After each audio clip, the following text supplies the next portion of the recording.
There we go. Ooh-wee, do we have a doozy for you tonight. What's good, everybody?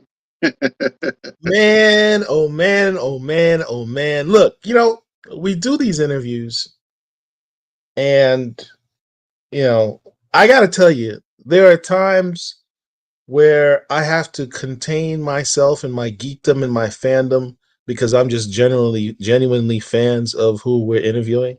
And this is one of those times. When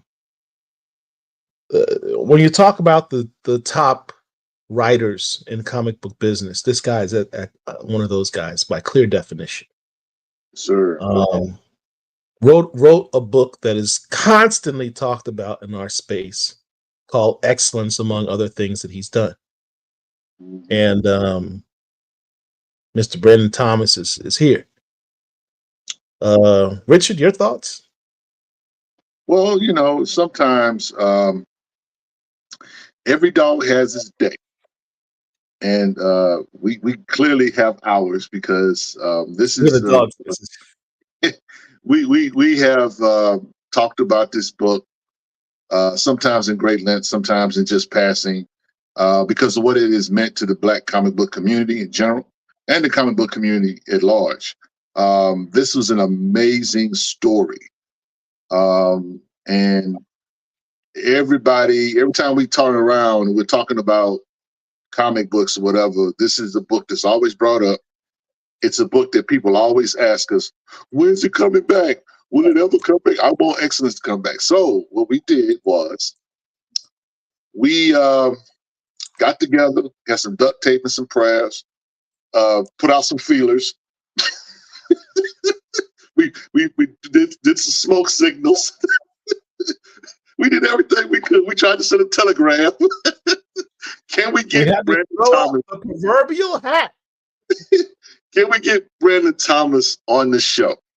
So our prayers have been answered, and he's here tonight. I'm looking forward to this conversation because this comic book is, we talk about going down the rabbit hole. This book here is one of the best books in the last, I would say, 20 years. When we talk about Black comic book stories, this is a top 5 story. Top 5. No doubt. So we get a chance to talk to the guy that had all of this craziness, this magic talk, this Harry Potter type stuff. Black man through and through. If a Black man wrote a Harry Potter story, what would it be? And we got Excellence, man. I mean, it's a dope book. The title is aptly appropriate. Excellence. That's what this book is. So I'm looking forward to this conversation, Paul, for sure. Excellence, not magical Negroes. Excellence. Boy, later on, we will talk about that. We'll get into that later. So without further ado, everyone, Mr. Brandon Thomas. Hey, what's up? Thank you. It was too much. How you doing, brother? I'm doing good, man. How y'all doing? Been trying to track you down for a minute. Happy to finally have you. Your messages. I was in a bit of a social media exile for a couple of years, but we'll make sure that doesn't happen again. So I give you the direct contact, so you can always find me if you need to. That's what's up. Well, when you do a book, Paul, check it out. We get to sit at the cool kids table now. Come on. Look, I figured after you wrote certain scenes of Excellence, the man just put you in some blacklisted you somehow. Oh no, I mean, not really. I guess I shouldn't say too much, but wow, we only got 5 minutes in. You're already going now. All right, yeah. Let me move on. I apologize. Yeah. All right. So you wrote a little ditty called Excellence back in 2019. Mm-hmm. Yeah. And it starts off, and you see this phrase constantly: "Excellence is real. Excellence is real." Yeah. First of all, how'd you come up with the title Excellence, and why is it real? Well, for me, it was it was basically like a mission statement, right? So Excellence was the second series that the second original series that I did through Skybound Entertainment. I did a previous sci-fi series called Horizon. The interesting thing is that when I pitched Horizon to Skybound, I already had Excellence. I mean, I had to, it wasn't in its kind of, it wasn't in the form that it kind of was initially launched in, but the kernel of the idea, the pitch and stuff, I had that already. But I was just starting out. It was like the relationship between me and Skybound was very new, and to be honest, I didn't think that they were ready for excellence, at that time. So I pitched them Horizon. They liked that, and that went well. And then it was like, oh man, like maybe I can do excellence now, because I just had a lot of, when I pitched it, I had a lot of demands, right? When I did it, I wanted to have an all black and brown creative team. I wanted to have a lot of variant covers by like amazing, black and brown artists. And it was basically, the pitch was kind of like a list of demands. So And how many companies did you give this pitch to that said no before you managed to get the Skybound? oh, no, none. I just None. I sent it directly to Skybound. So Okay. um I pitched, we did Horizon together. That worked out pretty well. I felt like I had a pretty good working relationship with them, and I was like, like, let me see. Let me just pitch it in the kind of rawest form and see, what they say. And every once in a while when you're doing these types of stuff, especially when you're, this is a little different because this is creator owned, so we have a lot more control over what's happening in this book, like the characters, the story. But when you're doing stuff for the big two, every once in a while, you'll kind of have like a challenge page or like a challenge scene where you just write something where you're just like, they're not going to publish this. I know they're not. They're going to politely, tell me to dial it down and not do this, but I'm going to just send it to them and just see what they say. So Excellence was basically that, like the entire book. So it wasn't just like, oh, here's a scene I'm not sure how they're going to react to. It was like, here is a book and kind of a mission statement, and we'll see how they react to it. And based on how things were going, but between us at the time, they were like, we love this. I remember the first note, and this is like a note that you don't get from like white editors. I'll just say it plain.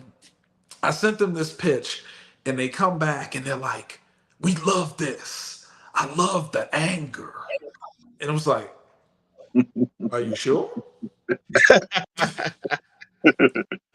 Are you sure? Because I was just kind of testing you to see, if y'all would be up for this. And they were up for everything. They were like, So okay, is you the want. finished product of what we got the majority of your vision, or was there stuff that was a lot of stuff that I was mean, edited there's a out? majority of it. I would say it's better than one big thing that kind of worked itself out of excellence as we kind of developed it. Like as I kind of wrote the first couple of scripts and kind of went through draft after draft after draft, is there was a lot more in the original. There was a lot more focus on the people that they're actually protecting, and that was something that really kind of got whittled down to like the bare minimum, and it really became a story about the patrons and their sacrifices and their kind of emotional struggles, and how they're trying to navigate this system, having all of this power but not being able to use it in the ways they would want to use it. So that was a big change from like original pitch to the actual book launching, which I think ultimately, was better, because the more that I wrote the book, they were just the main characters were just more interesting, like Spencer and his family and Aaron. Like they were just more interesting than the people that they were, supposedly protecting. And so that was a big change from like initial pitch to what was actually published. There was just like a lot less it was a lot less white folks basically. And I think, you know, as we kind of like grew more confident with what we were doing and how we were telling the story, it became obvious to us that we didn't need that, and that was something that would really set it apart. It's about, you know, just avoiding the Bagger Vance of it all. That's like basically like our mission. Like we just don't want, you know, we don't want this book to be about Bagger Vance because, you know, yeah. That sounds like another magical Can we Negro use some reference. language in here? I want to ask before. I Let's see. should have Are we asked past before. the 10-minute mark? Yes, we're past the 10-minute. Gotcha. Okay. Wow, Scott. I'll refrain until a little later, but the title was basically, you know, it's Black excellence. And it was just kind of like a mission statement. Like we wanted this to be the best comic that we had ever worked on. Like me and Kari came into comics like around the same point, like the early 2000s. I think I had my first published thing in like 2003. He was a little before that. And we had, you know, we had all had these experiences working for big companies, small companies, you know, white editors, non-white editors, and this really felt like an opportunity that we could just really just unleash ourselves, you know, without any kind of filter, without any kind of concerns about like, you know, are we going to be able to get the next assignment after we turn this in? Is this going to turn into a problem for us? So that's really kind of what we wanted, you know, from the book. And excellence is real. I have to admit, that's like probably the best like tagline I've ever come up with for any book that I've ever done ever. And Yeah. it was something that came to me really early. And we just wanted to make that like excellence is us, like, you know, our families, our history, you know, our own kind of emotional damage, like it's all over this book. I mean, my goal with this book, you know, I've talked about it a little bit about how the kind of father son relationship in this book is very it's basically mine, you know. And you know, I always said that when I write a scene, I don't want people to be able to know for sure whether or not that actually happened to me, obviously without the magic and stuff. But there are certain scenes in this book that, you know, these are like actual kind of, you know, experiences, confrontations. It's very us. Like this is really like our, you know, our blood and guts are just inside this book. And it was one of the things where I was like talking about this, where my mother, anytime she would read a new issue, she would be, you know, proud of me, but also a little upset with me because it would be like, you know, why you have to put that in there? Like, you know, did you have to put that in there? And so it was, you know, writing this book is just, it's very rewarding, but it's also, you know, emotionally draining. Like every time Mm. I would get a script out of me, I was just like exhausted, just mentally, just, you know, days after, because I'm always trying to walk that line. Like, how much is too much? You know, how much is too much me like in this book? Like my best friend read this book and he was like, this is the most Brandon thing ever. It's the most Brandon thing ever. And so yeah, I really kind Let's of, and the more I worked on it, the more comfortable I got with just basically going there, because I really have tried, I've gone out of my way for, you know, for good or ill, to try to keep myself from being so far into the material. But this just, I just had a feeling when I was working on this that this was the opportunity to just put myself in the story. And you know, comics, there are so many writers that literally put themselves into the book, like physically. Like, Grant Morrison is obsessed with putting himself like in his books. The character Matt Fraction's Casanova, I mean, that is literally like Matt Fraction like doing spy shit. I mean, it's just, and it was just one of those opportunities where, Spencer doesn't look like me, but his family is my family. His struggles are my struggles. And it was just one of those things where the more I worked on it, the more comfortable I got really exposing myself in the actual work. So So that's a good segue to the center part of this story, which is the family, oh the yes. Dales. So let's get into some of these characters. Your book opens up with the birth of your main character, Spencer Dales. Yes. Um, tell us about this family dynamic. Well, this is a his Spencer's father is one of the most high-ranking members of this kind of magical organization called the Aegis, and him having a son, someone to essentially kind of pass this magic on to, is a big deal for him and literally everyone around him. And I really had this idea of having like a birth sequence that's like an event almost. Like this is a massive event in Raymond's life. I really wanted to, I wanted to present a contrast. I really wanted to show their relationship kind of develop and then also kind of unravel like over the years as um, Spencer's magic doesn't really develop on the same schedule that everyone else's does. And that is a big source of kind of frustration and also humiliation for his father, because his father is one of the most powerful, most notable kind of magicians in this organization. And for a lot of years, his son doesn't have magic. So we play with this a little bit, this idea that maybe there's chatter that like Spencer is not really his son. There's just all of these things that come into play and kind of put pressure and stress on their relationship.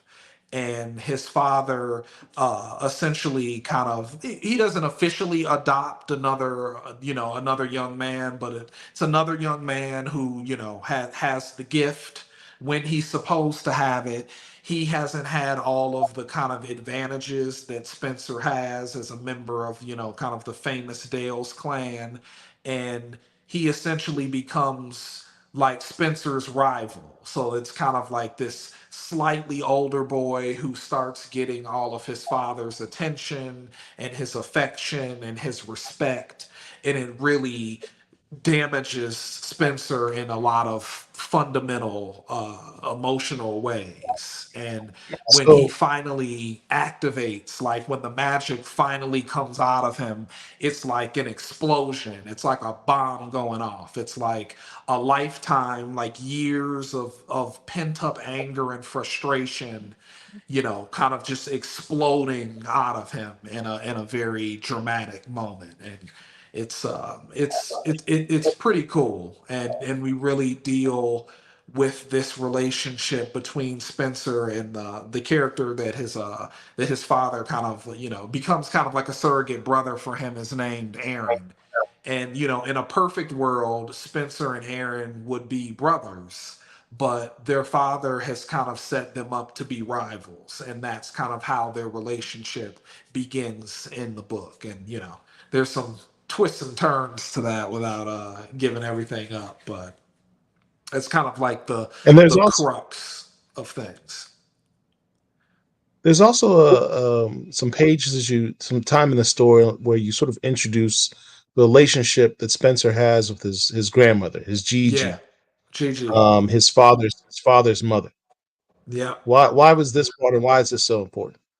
Well, like I said, this is my grandmother. My grandparents owned one of the first black-owned beauty supply uh, places in Chicago. It was a Coleman Barber and Beauty Supply.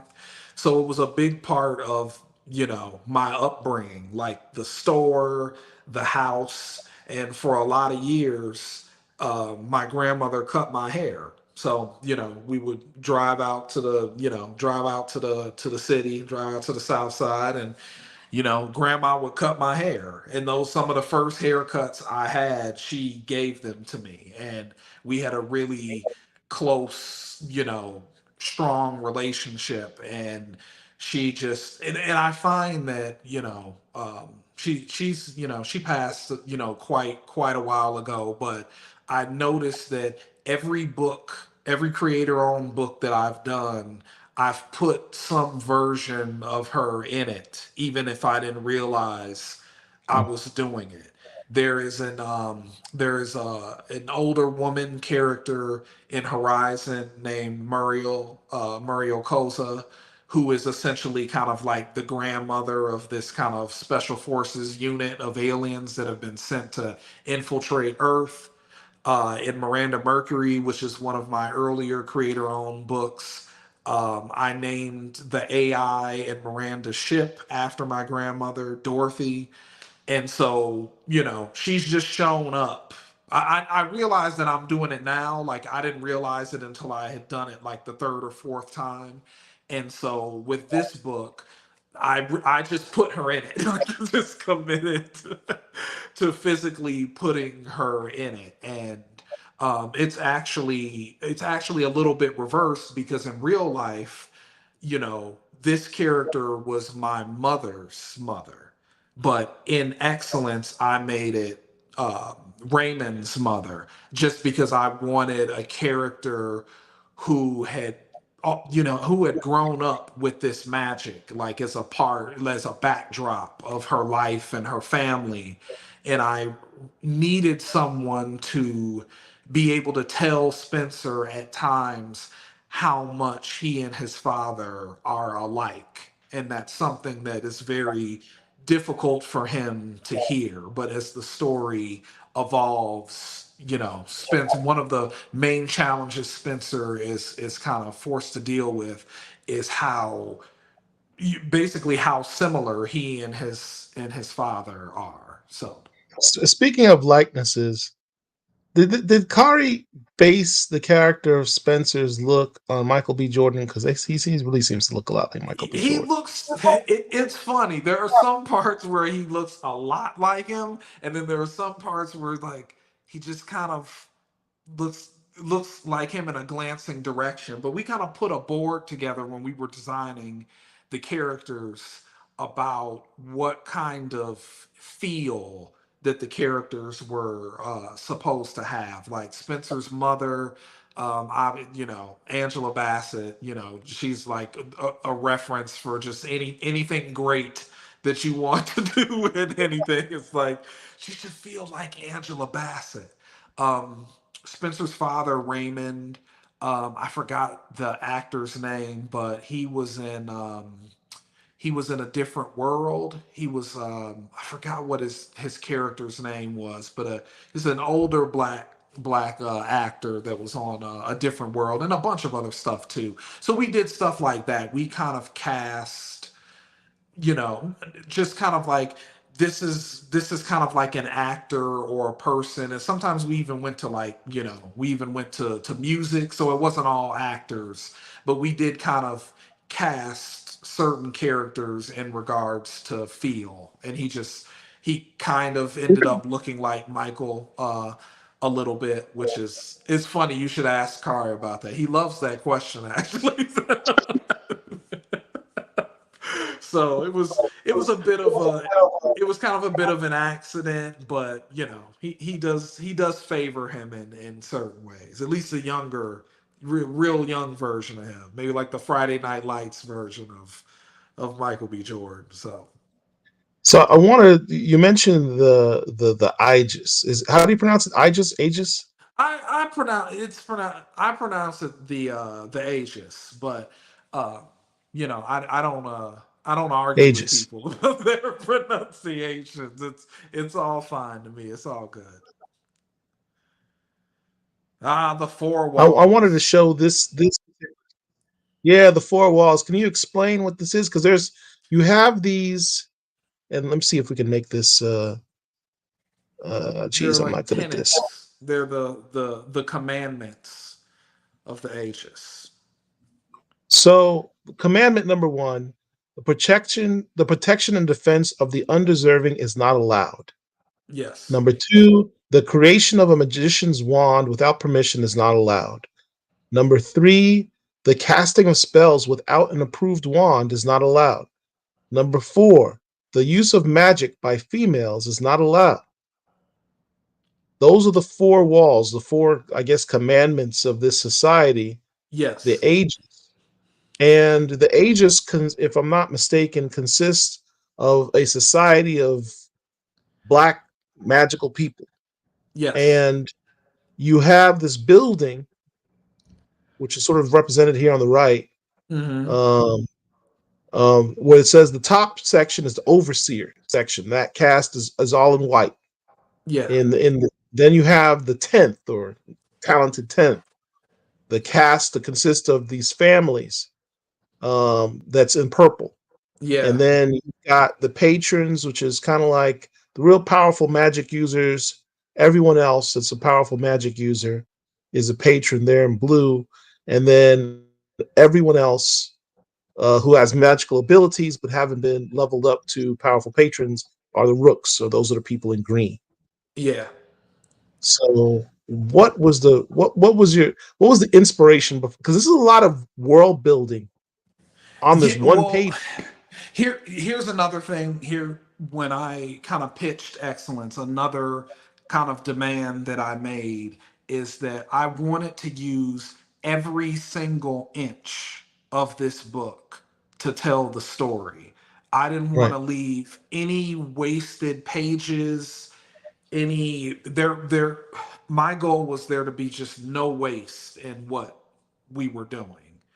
And this was something that really kind of guided what we wanted from the book. And obviously this the four walls, I mean, this is not a huge spoiler, but we basically spend the series either violating these rules or changing your perception of these rules. There's Yeah.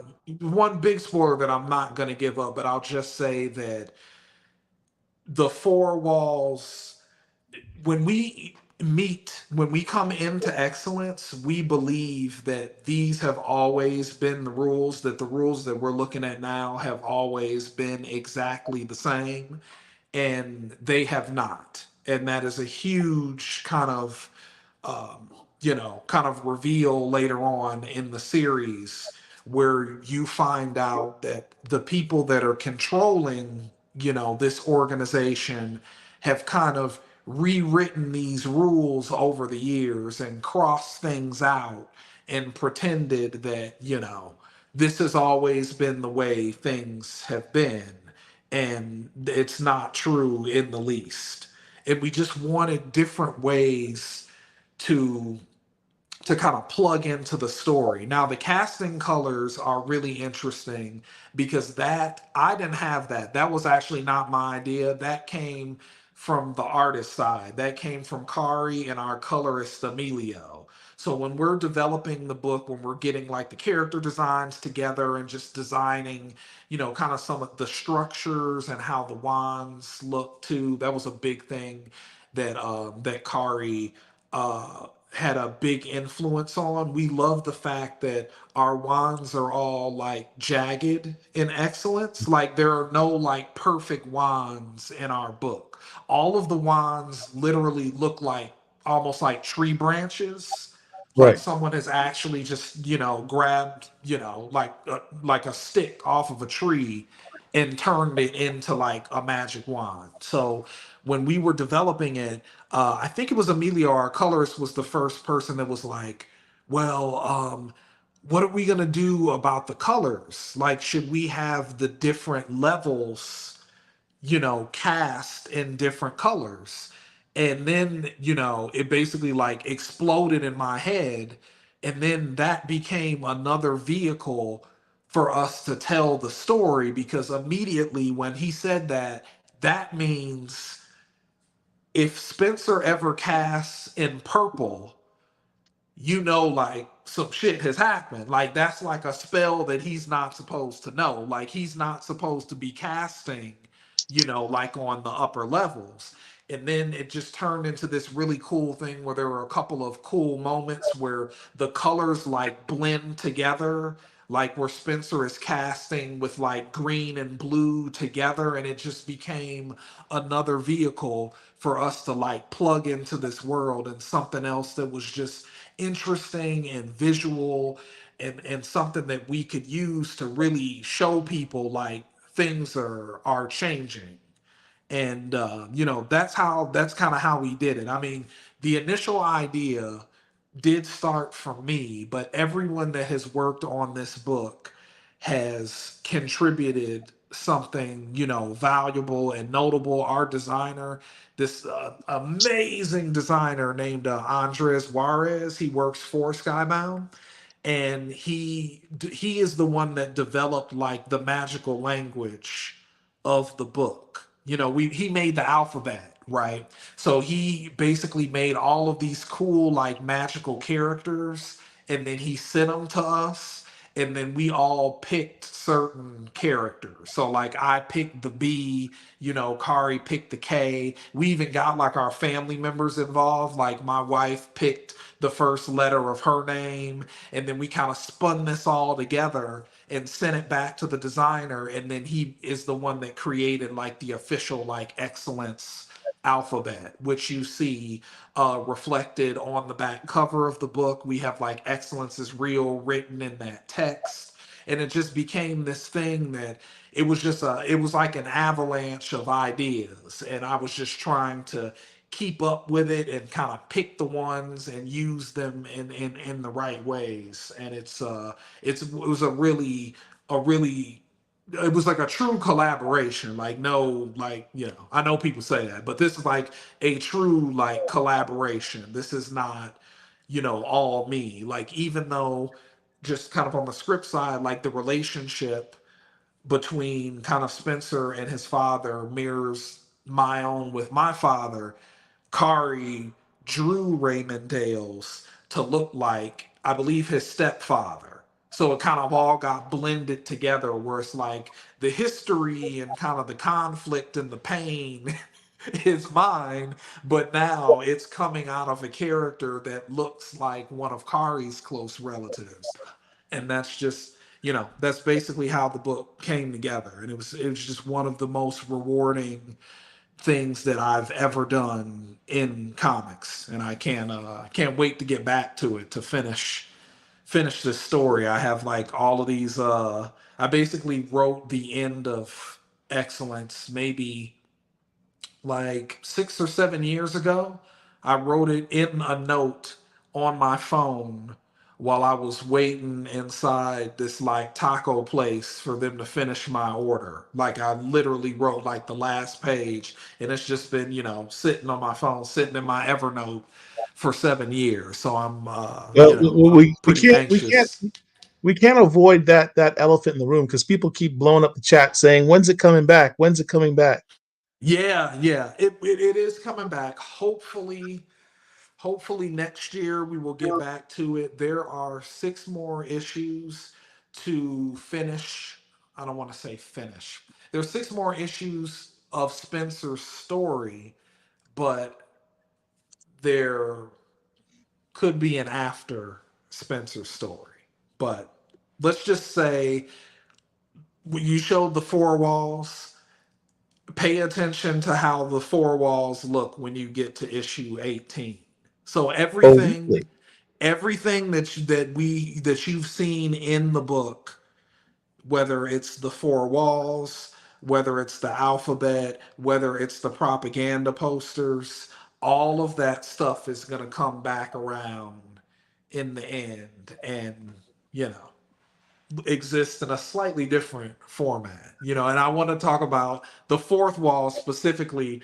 That was the only thing that I was a little hesitant about, like the kind of, the use of magic by females is not allowed, and I was just like, I know I Anymore. have to put this in here, but I know like how it's gonna sound to certain people, and I just need people to trust us until we can get to issue. I think it was issue 5 when we introduced Monique for the first time, and just kind of gave you a glimpse that the women that are connected to this story are, you know they've been up to something. We show them in a way where it makes them appear kind of, idle and kind of submissive, but anyone that's gotten to the last scene in issue 12 knows that that's not quite the case. So, that So was the the only books. thing I was like, I wish I didn't have to put that there because people gonna be mad at me. They're gonna think I'm trying to like say something. Like,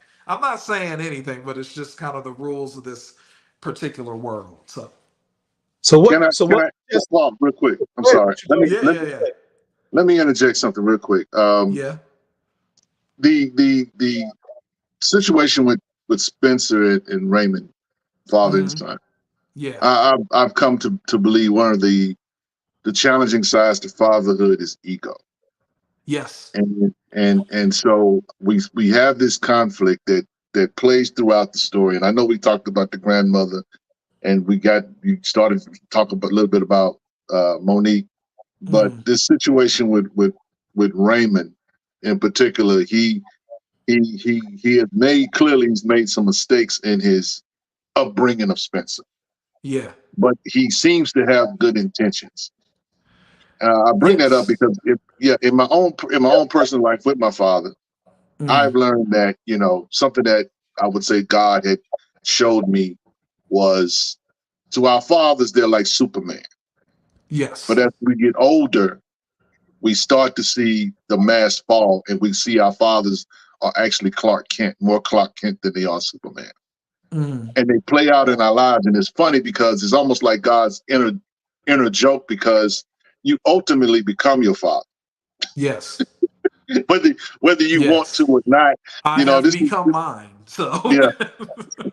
So, this dynamic that plagues Spencer because he has this love for his father. You Mm. clearly see that he's been hurt, Hmm. but he has this rage as well, Uh-huh. and how that plays out. And even with the people that's we were looking, I think, backstage, and we were showing his allies and his the people that he's Mm. allied himself with. He's Hmm. had challenges with all of them. Yes. So he's this angry guy or whatever. So my question is, how does how does Spencer? Because we've got subtle jumps in terms Hmm. of going back to his childhood. Then we jump a little ahead. Then we go back a little bit. But how does Uh-huh. Spencer reconcile all this? Because then you did an issue. I think it was issue 2 where you Hmm. talked about recoil. Yes. That all of Yeah. these things they come back to you They some way. come back to So you. so does that? My question is, what is Spencer's recoil? If you can answer that, or will we get that in the next upcoming issues? If that makes Definitely. sense. You'll get that in the next upcoming issues, but something that I wanted, you know, Spencer for most of the book, he's essentially like he's like 19 years old. He's like Right. 18, 19 years old, and he thinks he has it all figured out. Yes, And sir. he thinks it's all so simple. And is just like, why won't my father just burn this house down? Like, Mm. he knows this is wrong. He knows this is unsustainable. And it's also there's a part of Spencer that wants to forgive his father. There's a part of him that wants to forgive his father. And he has basically identified this organization and this construct as the reason why he and his father have this dysfunctional relationship. And so there is a part of him that just wants to burn the entire thing down. You know, I think we were talking about this earlier, but just his idea is that this thing has driven a wedge between us. And because of that, I'm gonna tear it down. Just Yeah. period. Like I'm not gonna be, you know, I'm not gonna be swayed away. Like I'm not gonna be like redirected. You know, I'm gonna burn this place down. But you know, light spoiler, something that you learn is that his father tried to burn the place down once too. Yes, sir. I want to And ask you something. that is a massive, Yeah. you know, that is a massive revelation for him because he has lived his life believing his father. It's just like the thing when you're 19, you don't realize that like your parents like Yeah. had like actual lives before you Mhm. existed, like where they made mistakes, you know, they were knocked down. And so when he, you know, he learns, we introduce a character like a kind of like a secret character later on in the second arc that basically is like, no, let me, you know, sit you down and tell you like what the fuck is really going on here and Yeah. what has been going on.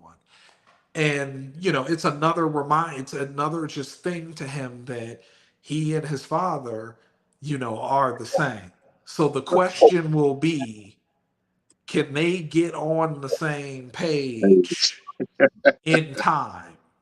And Yeah. that's one, and this is, I have to be careful here, but this is one core tenet of this book, and it's something that kind of terrifies me about my own relationship with my father.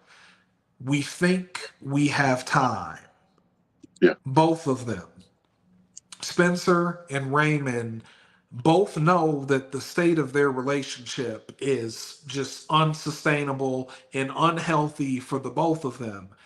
Yeah. And in the back of their mind, they really believe like we have time to fix this. We have time to get on the same page. We have time to forgive each other, but maybe they don't. And that is Yeah. a big, you know, for me, that's a huge, huge thing. And, you know, part of the reason why, you know, I'll tell a little bit of it. Part of the reason why this book is not, you know, finished is because I lost, you know, a really, really close friend, like a, you know, a brother. I lost him, and he passed away very suddenly, and he's younger than me. I'm 44, and it really destroyed me. I mean, it still destroys me, but it was a another reminder that we may not have the time that we think Yeah. we have. And so the question of this final arc of Spencer's story, does he have the time that he thinks he has? Does his father have the time that he thinks he has? Like, can they get on the same page and get aligned before it's too late? And that's going to be the, you know, the fun of the final arc, seeing that play out. Because that, like I said, personally, it's just like you just keep pushing it back and you're just like, oh, you know, we'll get to it. Oh, there will be time. Oh, and then it's like you don't know that. And there are actually, you know, characters in the book that actually say that to Spencer, but he doesn't, you know, he's 19 years old. Right. He thinks he's going to live forever. His father's going to live forever. Everything is going to be fine.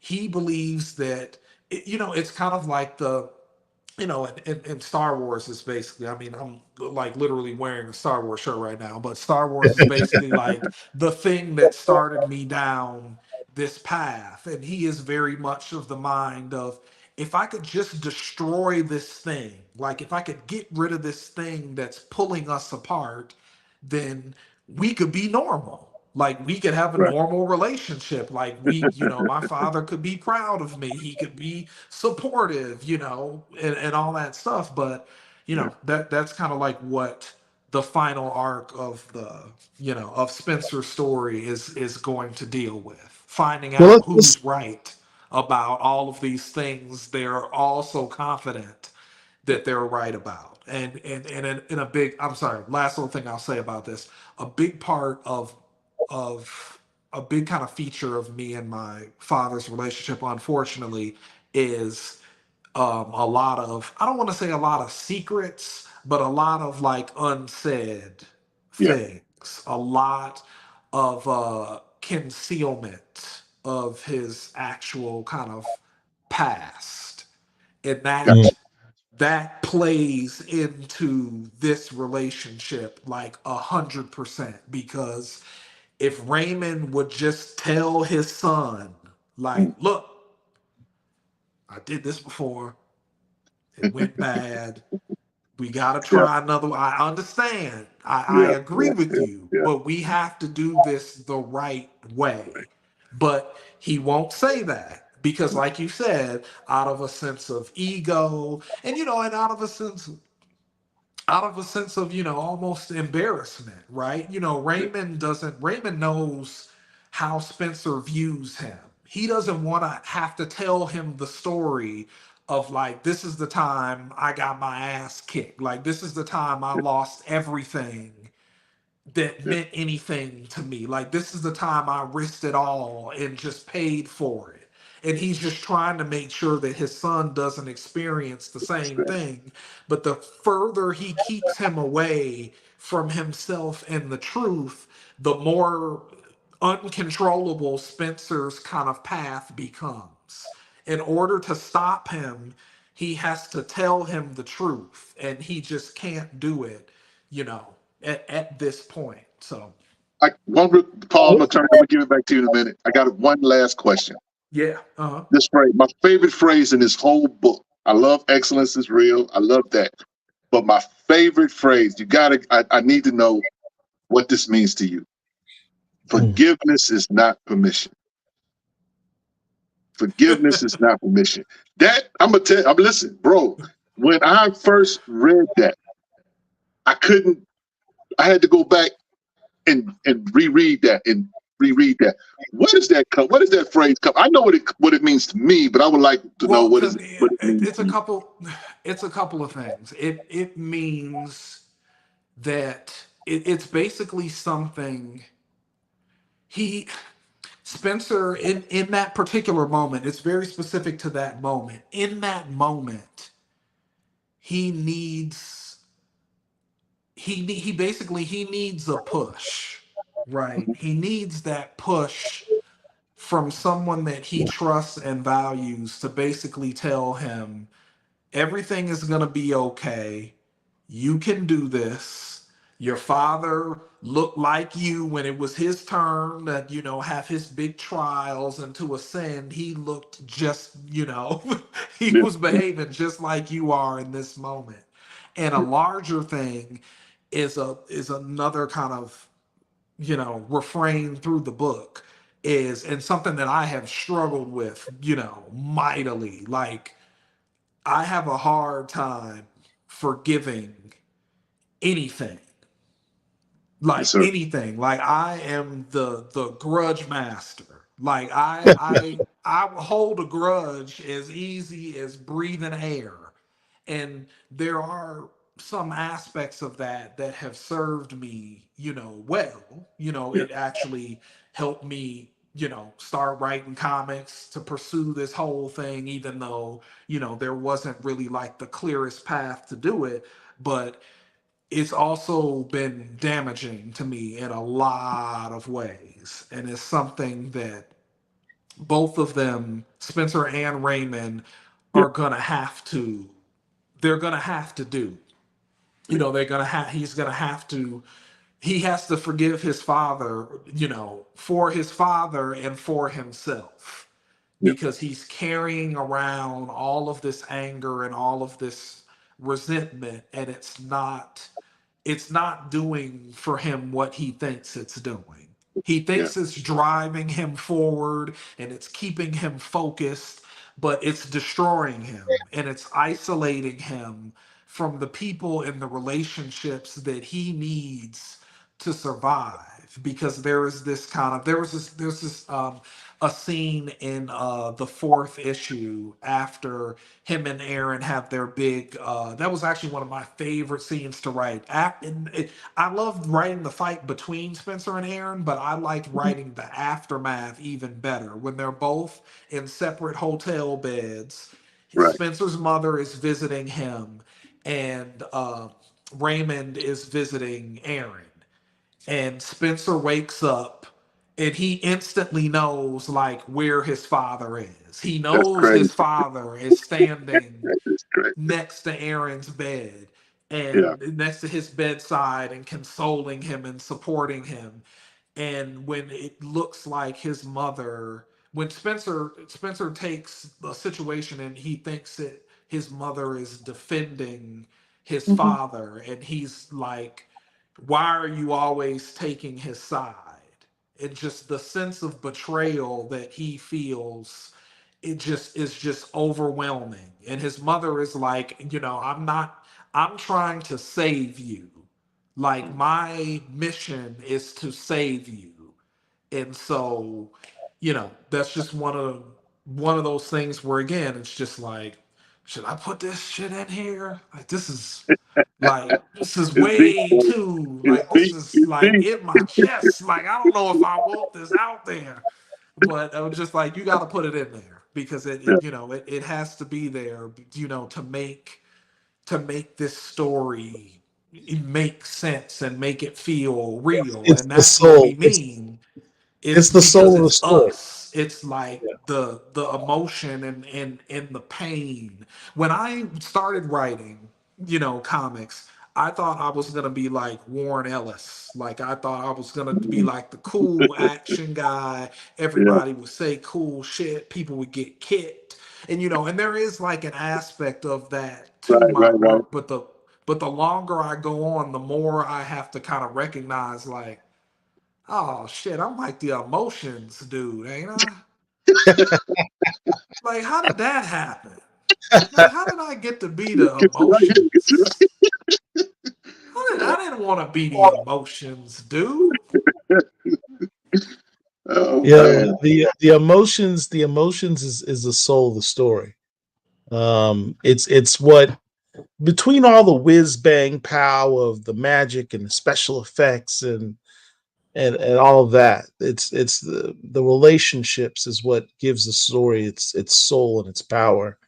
And a lot of it's drama, honestly. it's Hmm. it's because you as you sit there, it's kind of like you know how we are when we're in a movie theater and we're watching like a horror movie. You're like, don't go in there, don't do it, Right. don't you did it anyway. It's the Right. same thing. Why? We As I'm gotta reading go. this We book, gotta go. it's like, Spencer, don't do that. Don't listen to your dad. No, don't. You see he's Don't trying do to that. help. You Don't do taking that. it too far. And You it's like, taking it too far. bro, what did I just say? Look what happened to you now. Yeah. That's how it's like when you're reading this book. So I mean, it's good. I mean, it's you feel that. Thank So you. I wanted to go into like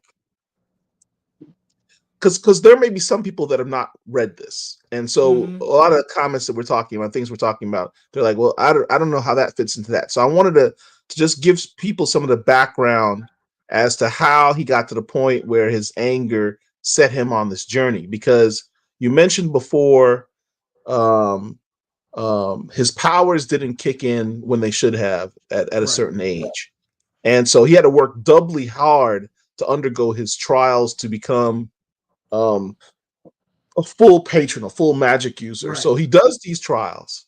They're successful Hmm. in large part due to some advice he gets from his grandmother.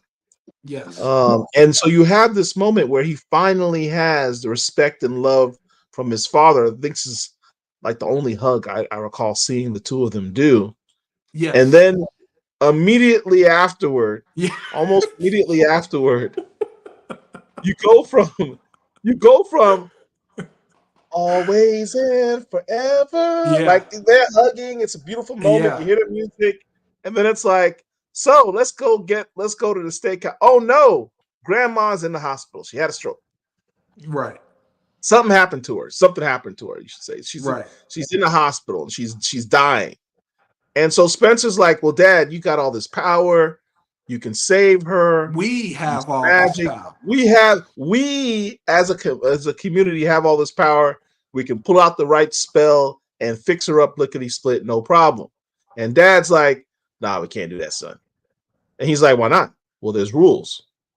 Yeah, but bump the rules. It's Gigi. It's grandma. Right. It's Rules your go out. mother. We can't do that. We can't do that. We can't do that. And so it's this moment. This Yeah. moment. This is the scene that I love how Kari like zoomed into his eyes and you see the emotion. You see the one I tear. love You've the got anger. eyebrows. Yeah, right. Cause It's he like you see gave the him like anger. Batman eyebrows, like he gave him Right. like these curved, jagged eyebrows. Is this is Can I what be honest about that? You know what this is that really? You know what that makes you guys talk about Batman?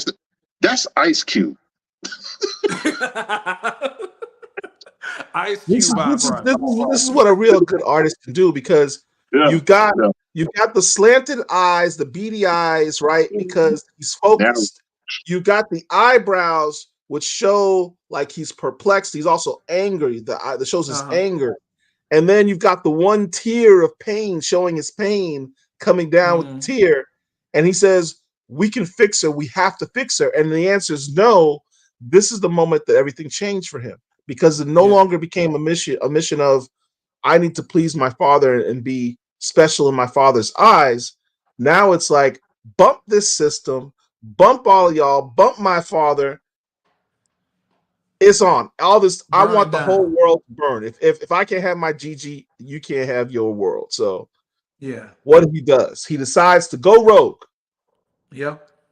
And he faces this character called the Overseer. And we talked about Yeah. you have the Aegis at the very top. Yeah. Overseers are at the top in white. And you see And they this can't. white Yeah. figure. They cast white. They cast white. Yeah. But that didn't work out. Yeah. And That he didn't gets work out. slapped down and he gets punished and essentially demoted. And then he basically has to run around with this kind of I don't want to call them like the janitorial crew, but this is like the crew of like low level magicians that basically Let me use the term that's probably better.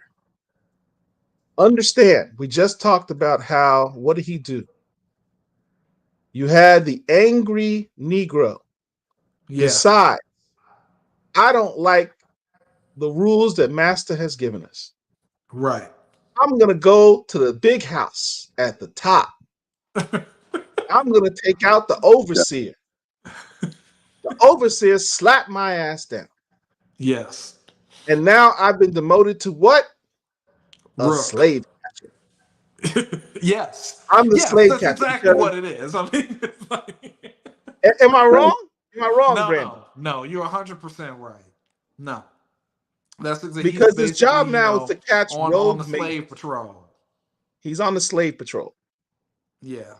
He's out catching his own kind, that people that have Yes. gone rogue in the slave community.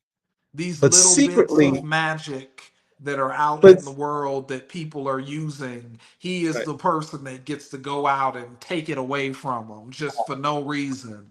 Just because, that those are the rules. right. And as he's stealing little bits of magic from all these rogue mages, he uses it to try and expand his knowledge, Mm-hmm. to be better than what he is. He even uses it to get some good moments with Gigi, who's now in a kind of a catatonic state. Yes. And his stepbrother, Mr. Mills, Aaron Mills, Yeah. catches them and they have a confrontation. I think this Yeah, confrontation here. Mills breaks one of the rules, and Spencer is the one that's sent to bring him in. Essentially, he violates one of the rules. He develops feelings for his charge, his sacred charge, who happens to be a white woman, and So let's talk some about of the that. So stuff we're just like it's we're being a little obvious. so this magical realm of Black people, their job, their mission statement is to protect those that are labeled the deserved. Yes. And the deserved that all I could see seemed to be uh, affluent or well-to-do, prominent white people. Yeah, for the most part. But that's a little twist that we put in there. We had like we basically kind of worked with this idea uh where most of the people that they're protecting, are affluent white people, and then there's like two brown folks, like two kind of special people that have been deemed deserving. And we learned that this is kind of one of those carrots that is given to them every time there is an uprising. Anytime there's an uprising, it's like, okay, we'll give you two more. We'll put two more y'all on the deserving board. Like, how about that? And it's really like talking about kind of incrementalism and this idea that we should be happy with this, slow motion progress we're experiencing. And we really wanted to deal with that, because that was like kind of like a little trick we played, because when we first started it, you think that like, oh, okay, every one of these people they're protecting are white, and then you get a little further in and you're like, oh shit, I see two, like I see two on the poster. There's two brown faces on the poster. Look at that. So, that's kind So of one of those things that we learned has happened kind of over the years. And it's Yes. really kind of like a continuous process where things that that blow whole up. that whole concept you just told us, you wrote this in 2019.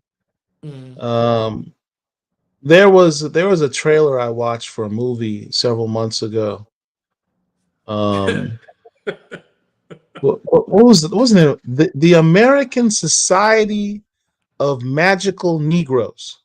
And I watched the trailer, and it had to do with all these magic powered Black people whose job it is to protect white people from themselves, or something to that Yes. effect. Yeah. That sounds an awful lot Doesn't it? like the book that we're talking about. Doesn't it? Have you gotten any checks from this movie that didn't make any money? I You have just asked not, your own but let me question. tell you, it was a hot time on the excellence text chain that morning when the first trailer kind of debuted. To this day, I refuse to watch the trailer because I'm just So you've like, never seen the trailer. I know it's not a good idea. I just know personally for me, it is not a good idea. So we made some phone calls. We got in contact with our publisher, Skybound, and Yeah. I just tried to pretend that I never saw the shit. And then I, I I, signed I into have to Peacock. admit something.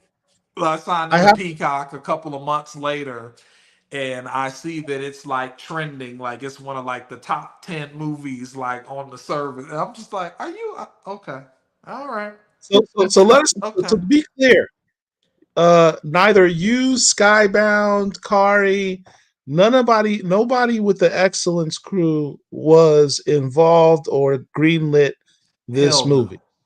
Okay, no. so admittedly, because I like to use that word because it annoys Herschel apparently. Admittedly,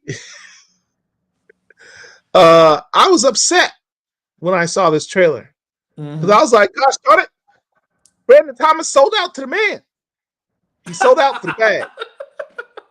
No. He promised us that I this guess it would be movie was easy to was think was that because option. I was in social media exile at the time and You were couldn't be exiled, found. But right? And the last thing I know is issue 12 was done. the movie's option, so I've heard. And then this movie, Hmm.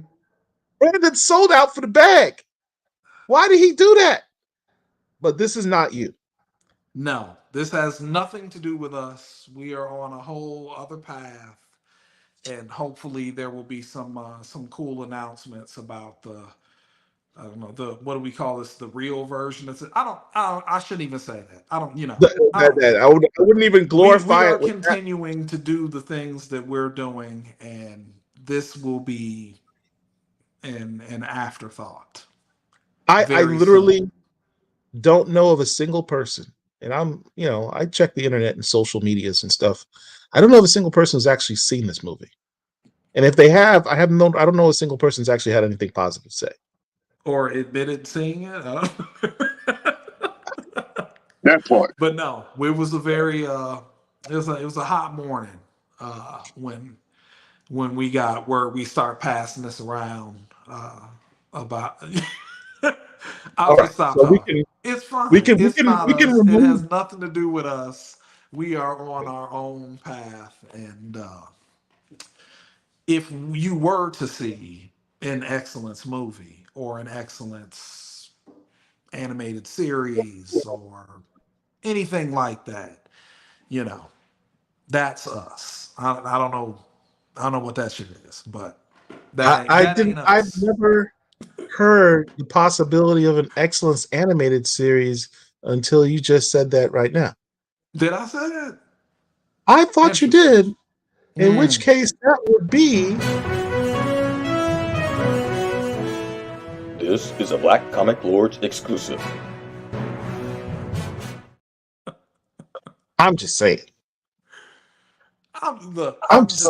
I'm here speculating. There are a number of interesting avenues that this story can take in the future, and Excellence the comic will not be the only format that you'll see this story kind of portrayed in. So, stay tuned. Hypothetically speaking, an Yes. animated version of Excellence, I think it's a fantastic idea because you won't have any budgetary constraints on special Yes. effects, and Yes. you can do it more adult oriented, more anime style, what have you, to get Yep. the younger generation involved. I think that's an excellent avenue Very for you. Just excellent points. hypothetically, hypothetically, Hypothetically. hypothetically. So stay tuned. Stay tuned. So back to the book. We Yeah. talked about women, the fourth wall, Yep. and Monique steps in to, I guess, issue 5, I think it was, Yeah. and she immediately makes you look at the fourth wall and goes, "Why does that wall exist?" Because Monique is dope. Yep. She is dope. We loved. I love that character so much. There's so much cool stuff coming for her. And let's So that's just my say, question. here's a tiny thing. I was curious. Spencer. Who is Monique based on? Yeah, if you don't mind. I don't know that she's based on a specific person. She's more kind of based on kind of like an idea or like a vibe. Okay. But one thing I will say, Spencer believes that Monique works for Raymond Dales and that Right. he's basically her because that's the kind of role that they have kind of isolated um, women in this society. They're basically kind of assistants and attaches and kind of gophers, things like that. And they're allowed to use like very low levels of magic to accomplish their tasks. But Spencer believes that Monique works for his father, but Monique works for the Dale's family. So that's all I'll say about Monique and kind of her ever expanding role as the story goes on. But we just loved her. Her cover, she's on the cover of issue 5, and that is probably my favorite cover of that of my favorite Kari cover of the entire run. And I have so many different versions of that cover. Oh yeah, that's a dope one. That's the variant. But there are so many different versions of that issue 5 cover that we went through, that like different colorways and stuff, and we're just, we were really happy to get to that, because like I said, I was nervous about that fourth wall thing, having to put that out there, and I was like, it's the world, it's the world, it's not me. But once we got to the fifth issue, we knew that people would be like, oh, so that's what we're doing. So yeah, So I wanted to just speed through these last two slides mhm. to give Yeah, you I an know I'm talking overview too of. much. It's a problem. No, it's all good. It's all good. But here's Spencer's support staff, Hmm. his allies, um, which is I hope we'll have more expansion on that. This is a little army for all intents and purposes. Yes. Um, Hmm. what I liked about this particular section is you mentioned in this dialogue where we talked about the people that are in the blue, right? Hmm. You have the patrons. They're not the elites in the purple. They're Right. not the 10th, but a vast majority of people are like blue and green in the magical society. Right. And there's a classism within that in and of itself. Yes. Because not everyone Absolutely. if you're not part of the 10th, you're not royalty, so to speak. You Right. may have to earn your way into your magical station. And this Right. guy says, "Well, I'm nothing. I'm not like you. I'm not part of the 10th." And he's like, "No, none of us are nothing. That's what they want Hmm. you to think, right?" Right. It's like message. I And mean, this whole thing is filled with and you message. notice that his balloons are purple. Yep. Yeah, So that's yeah. another way that we play with color and kind of play with these ideas throughout the book, and kind of give you just kind of give you hints and kind of show you like the direction that things are heading in. So He's yeah. speaking with the voice of purple, but he's wielding the magic of the blue. Yes. That's kind of thing. Yeah.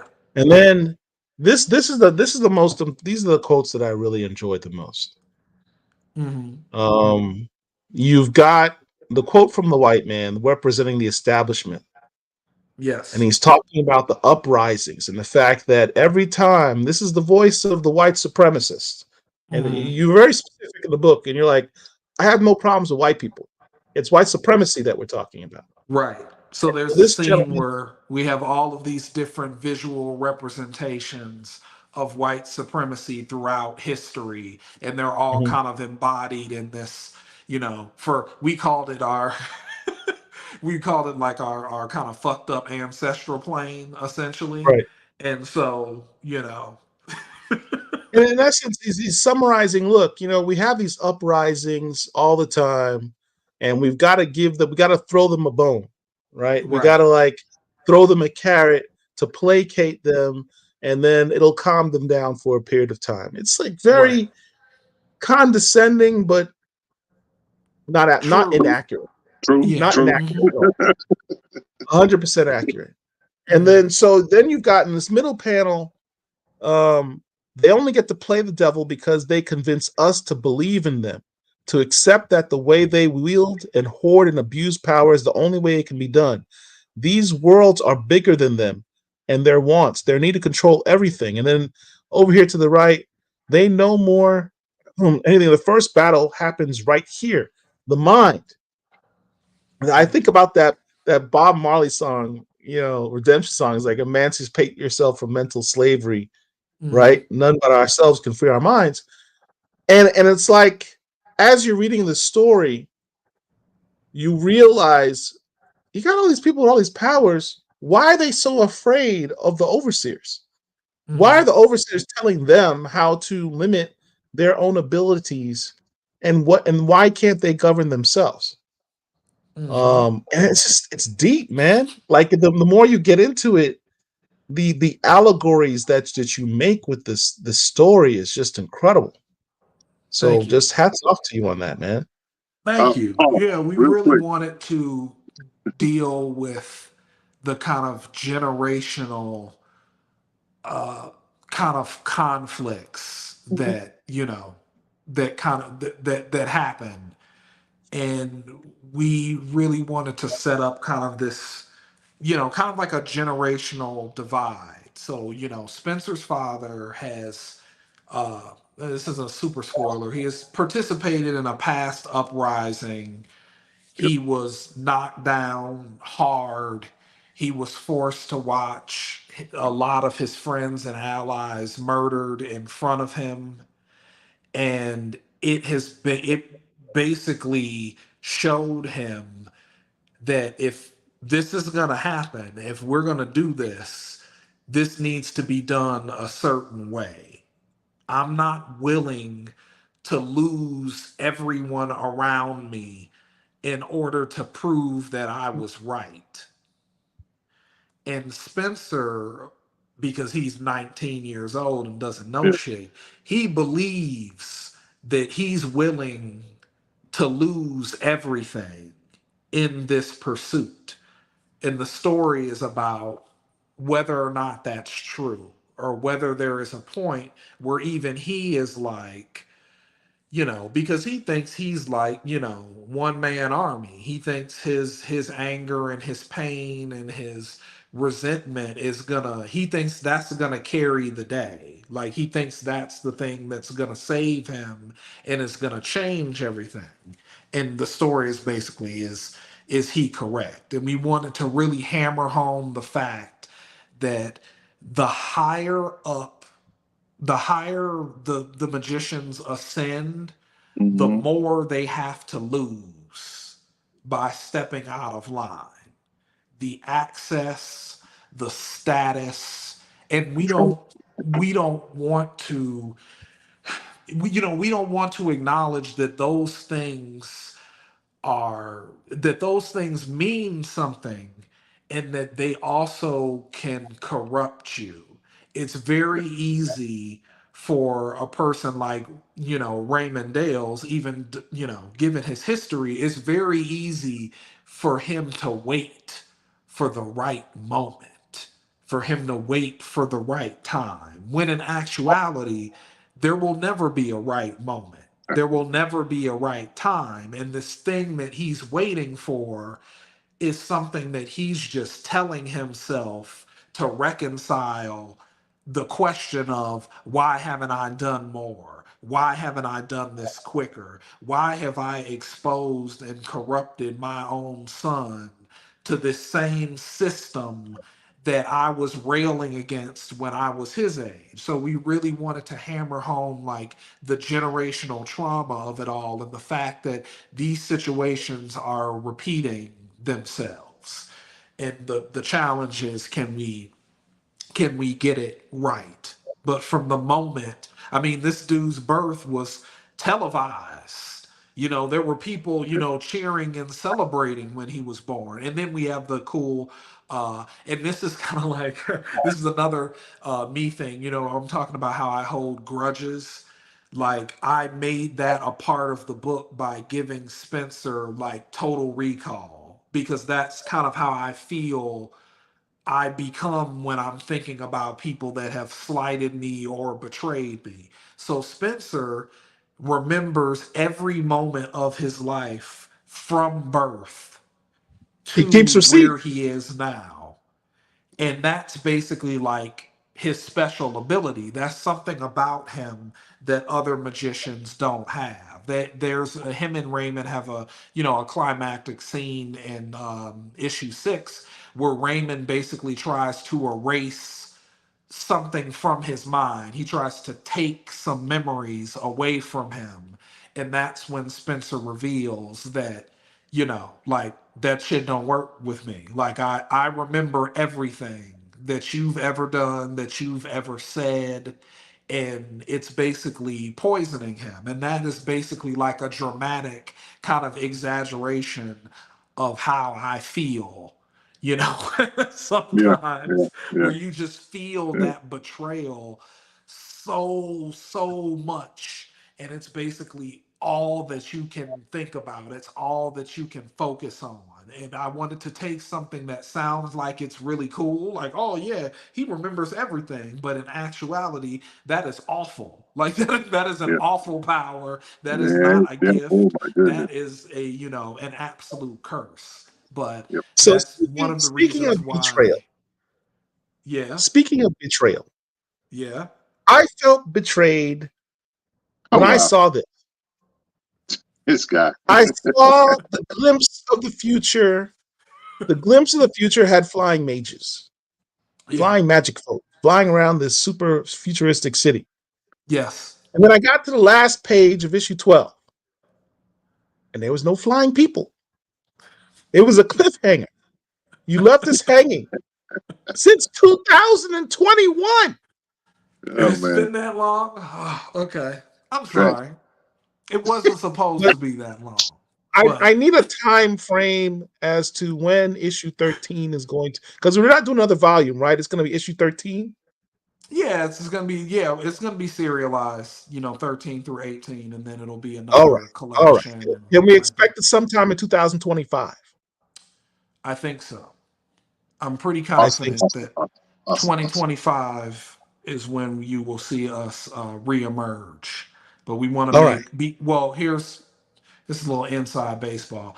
Because the book has been gone for so long, we want to make sure that when we come back, that we're done, or we're so close to done that there will be no interruptions, because volume 2 suffered mightily because of COVID basically, COVID, yeah, I don't have to Yeah. get into that, but COVID really affected kind of like the release schedule of issues 7 through 12. And it's something that we're really, like, we're still kind of salty about.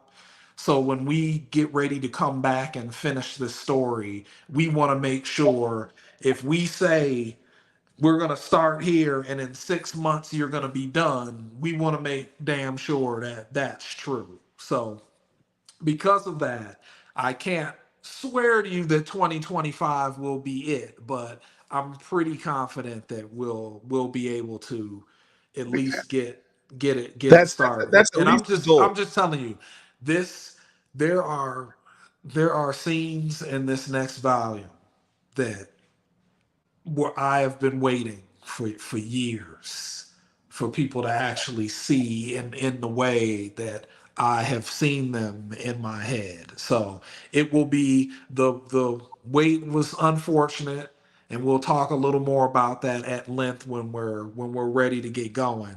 But it'll be worth the wait, seeing how this conflict is handled. So it'll be a lot of surprises. But let's just say there's a reason that the story is kind of told in the way it is, where we're skipping, we go from Spencer's birth and we kind of skip up to, the present day for him. So expect some more really interesting and significant and heartbreaking time shifts that take us into a far flung future.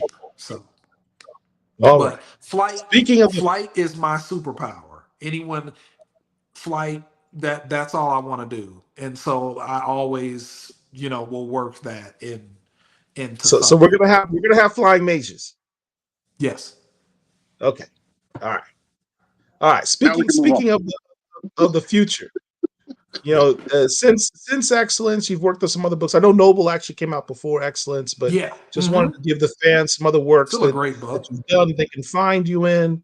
You even worked on Milestones Hardware #1, with Dennis Batman Cowan Urban himself. with Dennis Cowan, the Legend. GOAT. Legend. I'm glad Yes. they didn't tell me. They didn't tell me that until late. Well, they told me after I pitched it. And I was like, I'm glad you didn't tell me. Because if I was pitching for it and you told me, yeah, Dennis is actually gonna draw it, I would have been like, nah, I can't do that.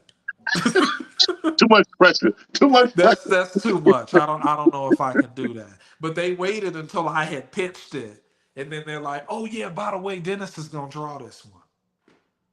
No pressure. He what? No Dennis, pressure. come on.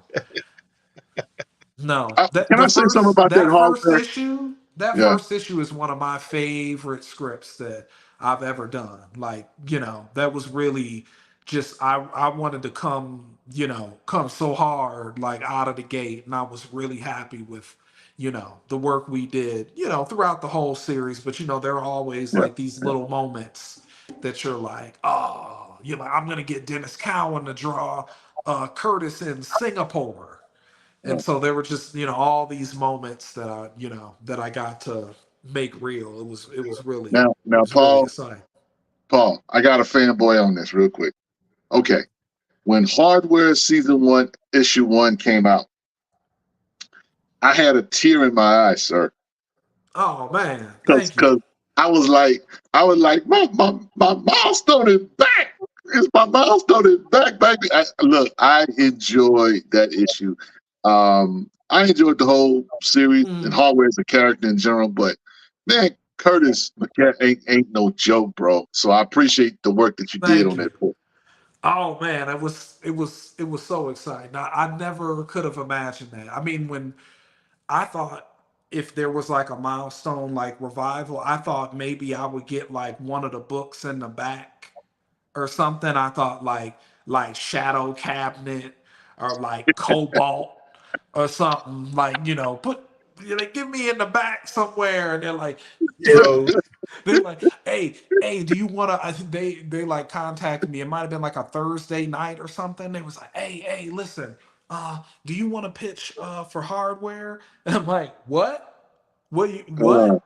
What do you uh, mean? Like, yeah, okay, cool. Here's the thing. We need it on Monday. I'm like, wow. what?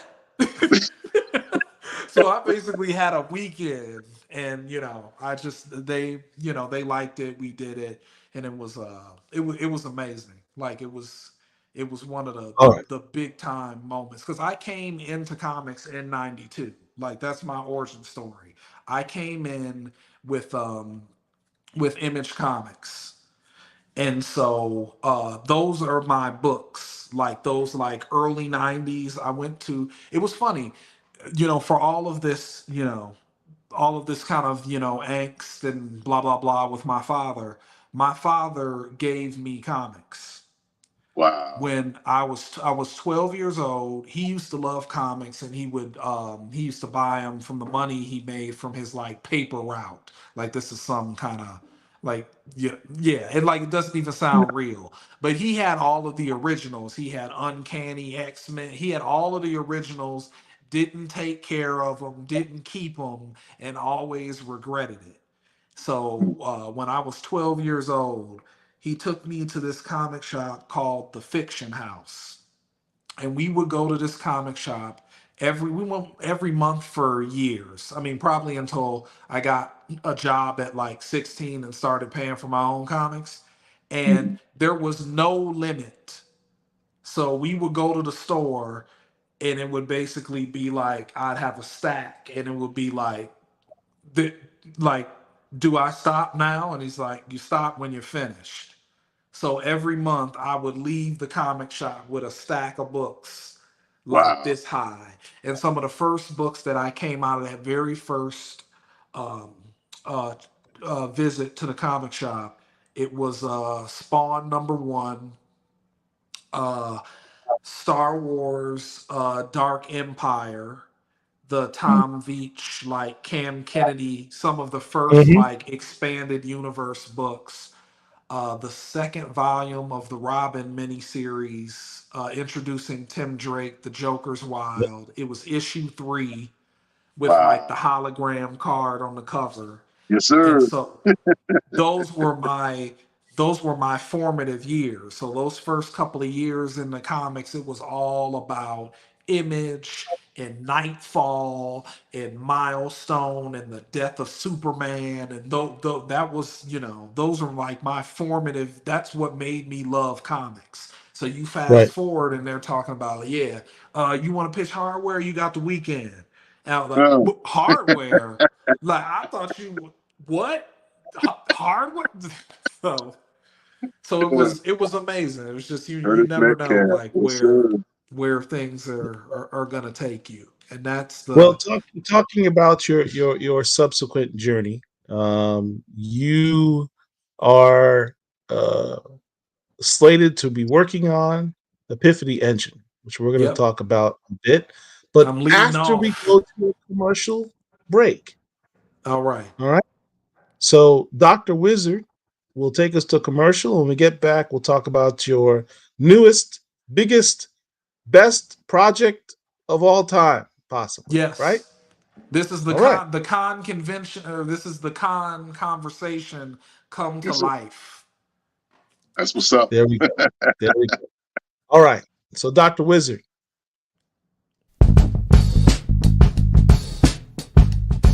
This week in Black History, Black Comic Lord celebrates the artistry of Dennis Cowan. Dennis Cowan is a comic book artist with a flair for naturalism. If I didn't know any better, I thought the brother lived and breathed in brick-walled alleys, inhaling the pollution of the city streets and exhaling the pictures of agony and anguish. You see, it's hard to describe Mr. Cowan's art, so I'm forced to use a ghetto analogy. Dennis Cowan's art is like fish and grits. It's not first on the menu, but you're glad you spotted it.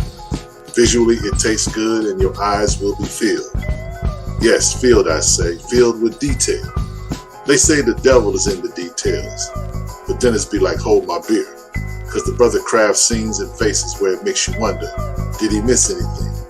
Each panel is filled with action, and though pictures cannot physically move, Dennis Cowan shows and proves that they actually can.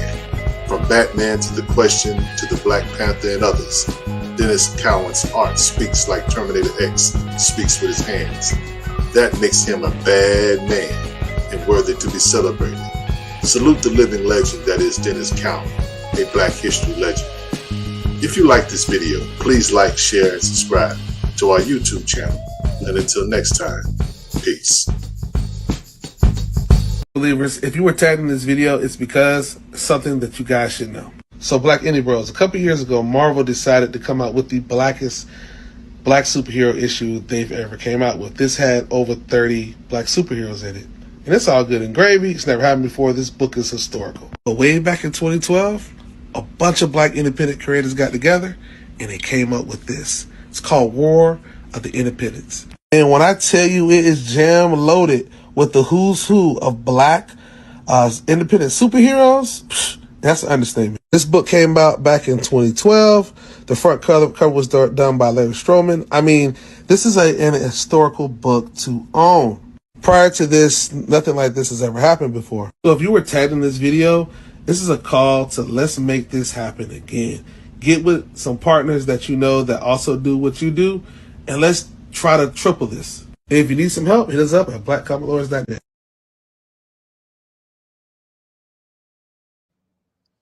And that's what kicked it all off. Herschel Lewis, shout out to Herschel Lewis, took the proverbial hat, threw it in the air, and said, Black comic creators, I triple dog dare you to top this. And from that, we now have the Epiphany Engine. Yeah. You have been listed, sir, as the top writer of what is potentially the greatest, biggest, certainly the blackest Certainly. comic event of certainly the year, the century. Is that stretching it? I don't think so. No. I don't think It's so. not stretching. It's not a stretch. No. Crisis on Infinite Earths was a long time ago. Yep. Marvel Superhero What, Secret Wars was a long 85? time ago. You know, we haven't had something this big on this scale in the 21st century. And you serve and listed as the lead writer. Yeah. How about that? Your thoughts when you talked about the phone call you got to write Hardware with Dennis Cowan. Yeah. How excited you were for that. How did it come to be that you got tapped to be the lead writer? Because understand, there's a lot of talent involved on this book. Yes. That's not even a question. It might be an understatement. There's a lot of top tier talent. Um, and for you to be listed as the lead writer, that's saying a lot. Yeah. How does that Yeah. make you feel? And it's amazing. As It Robinson really said, no came. pressure. No pressure. Yeah, no pressure. No pressure at all. So it really came to be Joe Illich, who is probably comics is one of comics longest running editors, like period. He's worked for several different companies. He's led several different, kind of universes and initiatives. It's a big part of, got to start at Milestone, big part of the Batman No Man's Land stuff, the introduction of Cassandra Cain as Batgirl.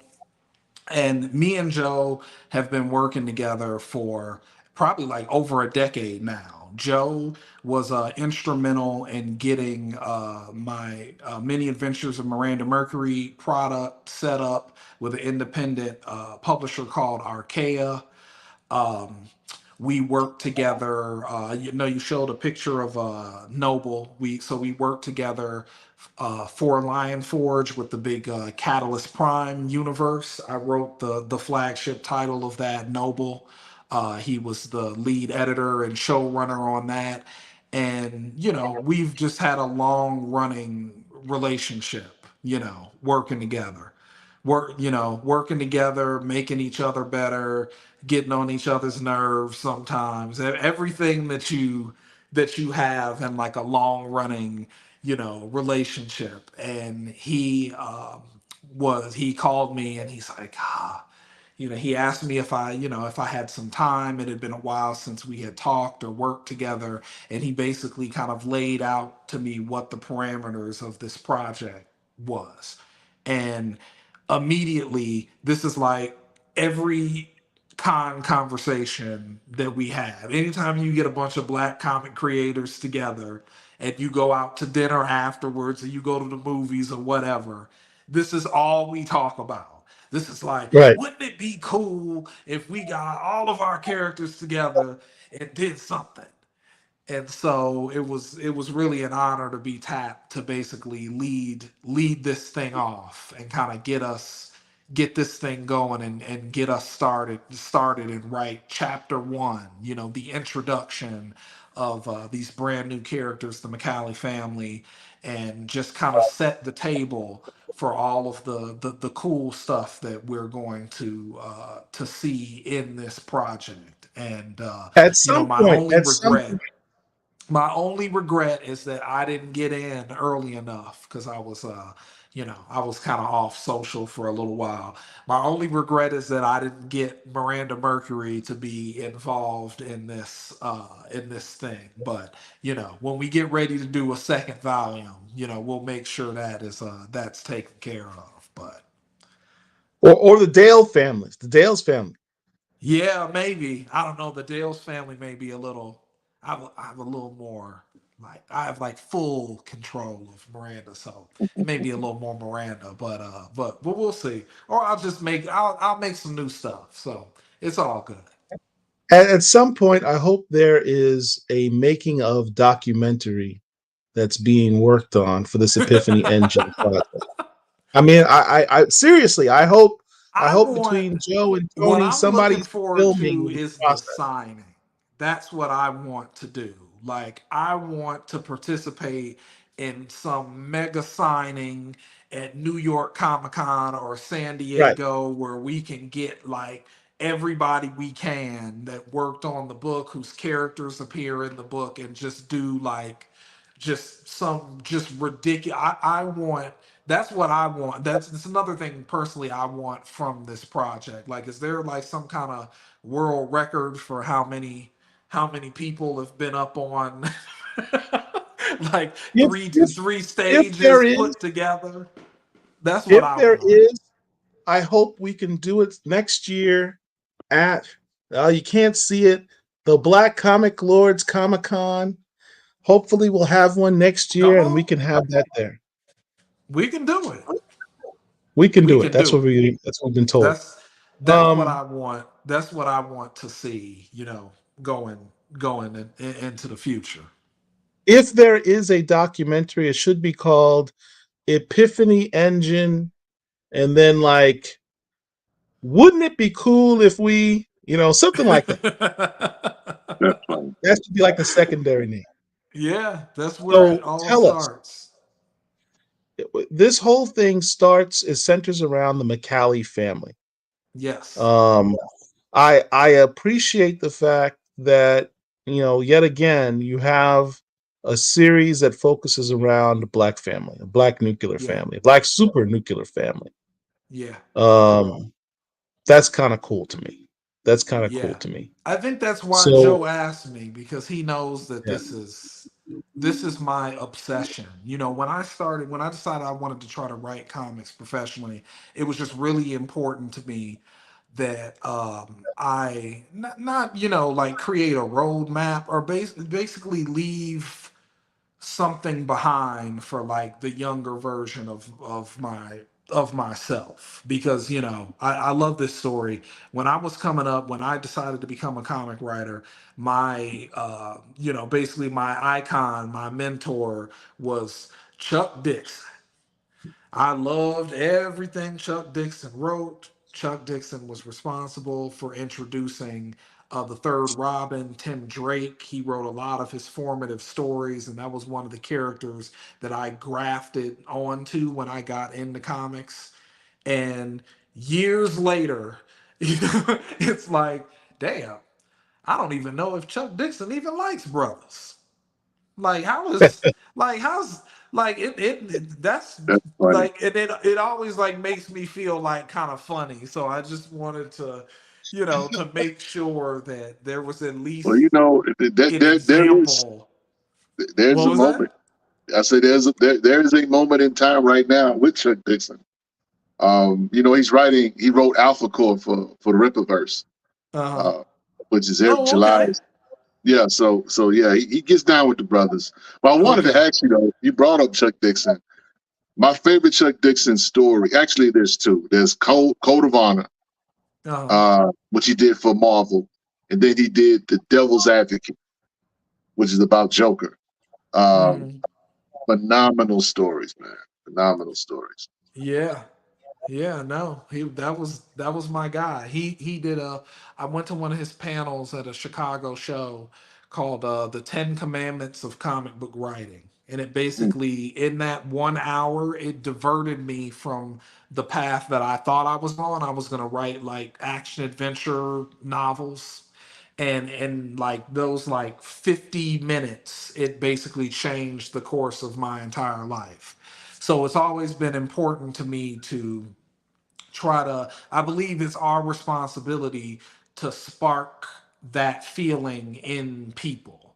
We right. never know where the spark is going to come from, and I just want to have as many opportunities as I can to really spark something in kind of like a younger version of myself, or the next young black kid that doesn't see that many professional writers or creators that look like him, or telling stories with characters that look like him. So that's kind of my kind of like my bread and butter, which I think why Joe asked me to get involved in the first place. And anything that has like a black family with like a developing relationship between a father and son. It's just like, call Brandon. That's him. That's him right there again. So yeah, but this father is not. There's no negative aspect of this father, is no, there? no, no. He's a little harsh, but it's not. The negativity is very kind of surface level. It's not as it's not as tragic as other things, which is also good for me to portray too. That There are different versions of this relationship that I'm capable of portraying realistically. So what can the fans expect from your aspect? Because I assume this is an anthology series. I mean, not an Yeah. anthology, but you've got other creators, other writers who are involved. Mhm. You're the main writer, so are you also responsible for creating the storyline for this Epiphany Engine universe, I for the main I storyline? I essentially am kind of like I guess the spark. I basically kind of set the table for the kind of overall, kind of construct where I introduce the McCallies, I define their relationships, I define their abilities, and then something happens to them. The big bad Absalom shows up, and the family gets scattered across the multiverse. And so then the family will appear in other chapters by other creators that will have the McCallies interacting with their own characters. And it turns into this really amazing, like, black multiversal story. But the McCallies are kind of like the engine, like their kind of struggles basically kind of send them into the void, and through that they get to interact with all these other great black characters and different universes and stuff like that. So that's kind of what my role is, to kind of get the McCallies defined, because they are the new element in this project, and to basically spin them in a blender and send them out so they can go and interact and have cool adventures and conflicts with everyone else's characters. And then I'll also be participating at the end of the story when things kind of come back together too, for a big pulse pounding finale. So it's pretty So cool, is but there it's kind of like passing the baton. So I got to set up a bunch of cool stuff, and like okay, cool, like go, like let's see what happens when we put these characters together and put them in this spot. So it's been really cool, and I just loved writing the McCallie family so much that I'm just like, I'm like, I will come back. I have to come back and return to these characters. So it's really cool, and I think it's the thing we've we've been talking about, that we all talk about when we get together. And this is that moment. Like, this is the moment when you have a bunch of us get together and put all of our creations and creativity and talent like in a bag, and just and then just serve it up to people. So it'll be, it's amazing. I mean, you can see like so many fantastic artists. I think on the screen now, I think that's a Kanan White cover and a Jamal Igle. Karan Grant has a fantastic cover. Chris Cross has a great cover. I think that's the Black Comic Lords exclusive, isn't it? The Chris Cross cover. that is what Crisscross. Crisscross. we have claimed Oh, that love particular Chris cover. Cross so much, so much. We There, see, there you go. And we, we we've that's actually a rewards tier on the Kickstarter. Let's bear that in mind, guys. While those of you that are here, well, we hope you guys are entertained. Mr. Thomas has been very open and has entertained us. But we're here for a reason, and that's to support this Kickstarter. And so, if you have not supported the Kickstarter, I want you to hit the link and go and support this book. Listen, if you've already contributed and you got a tier, the Black Comic Lords reward tier is like 1,000. But if you can give as much as $1. And Black Comic Lords in our Facebook space has over 50,000 members. If every member gave $1, this would be done with tomorrow.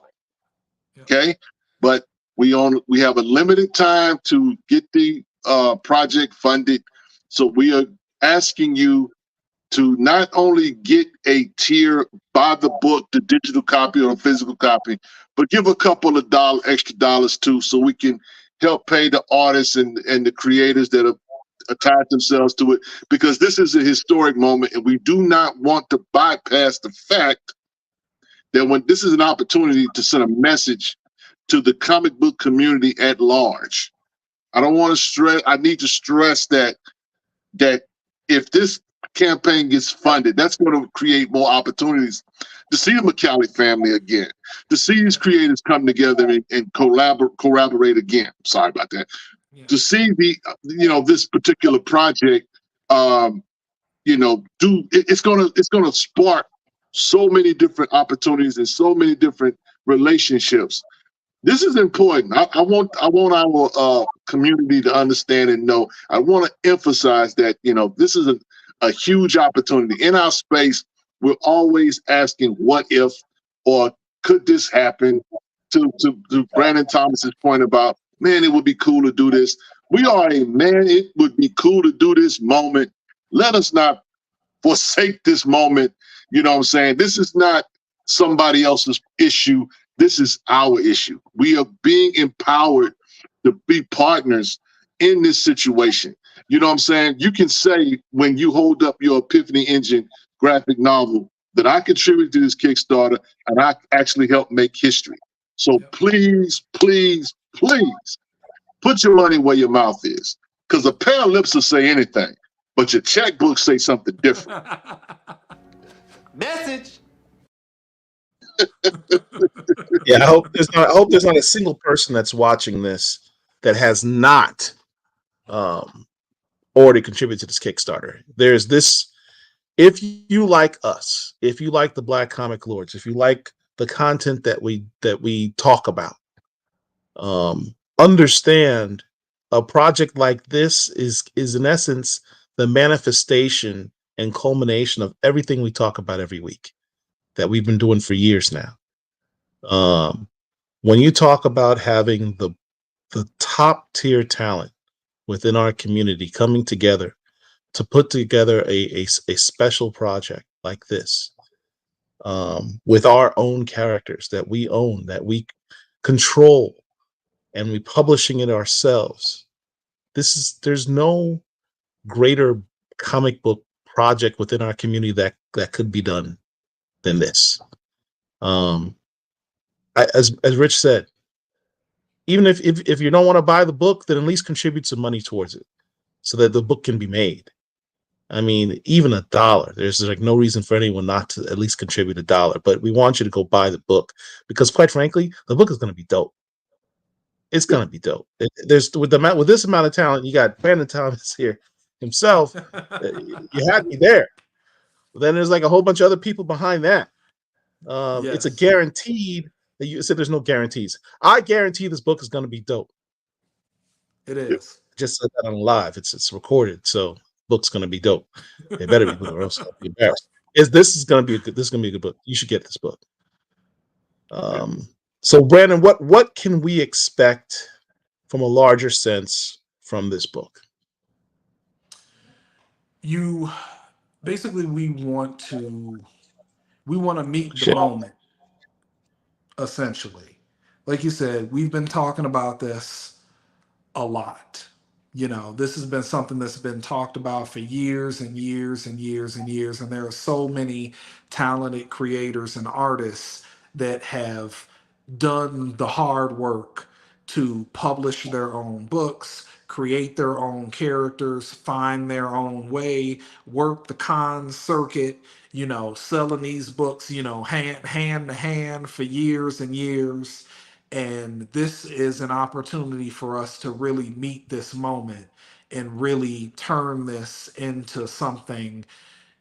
What ifs are one thing, but when you're holding a 200-page book in your hand that has all of these names on it, with all of these people that look like you, that have similar relationships to comics with you, that have wanted this for so long, that's what our job is. Our job is to meet this moment and produce something that is worth all of that talk, all of the wishing, all of the aspirations, because these we have been working on these characters and these stories for in some cases decades.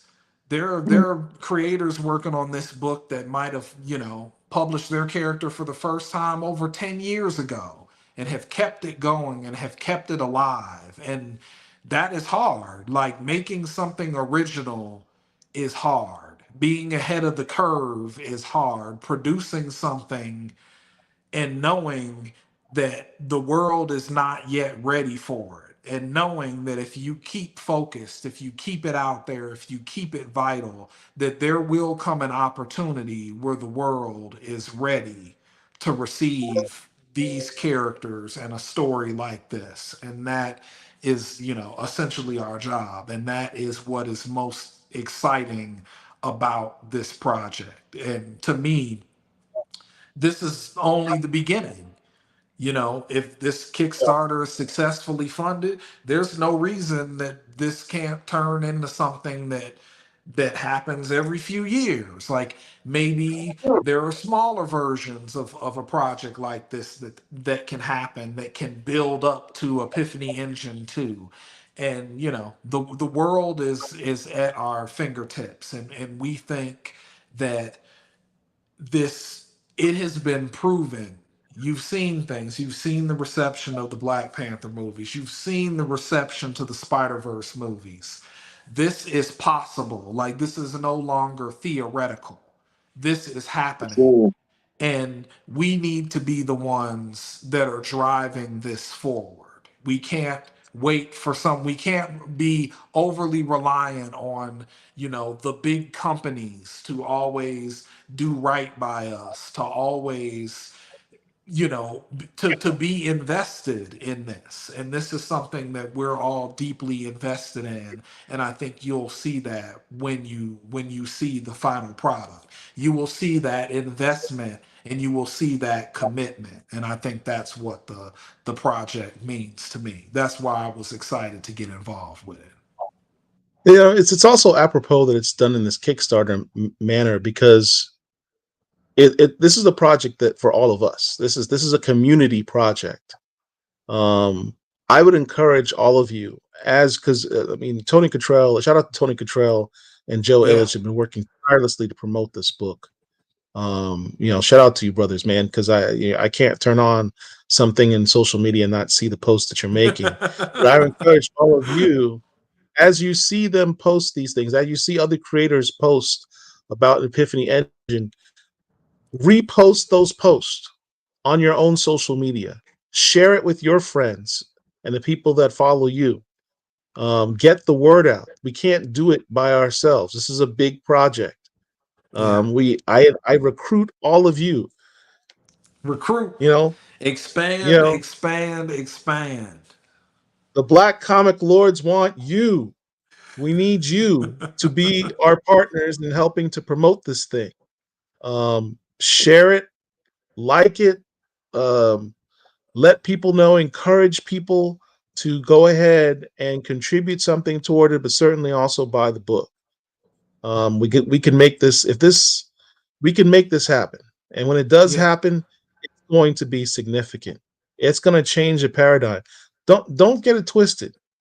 There are eyes on this project, and you know who I'm talking about.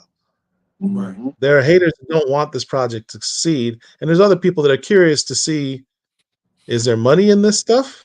Right. All the stuff that you complain about, why can't we get this? Why don't they do that? Money talks. Make it happen. People will notice.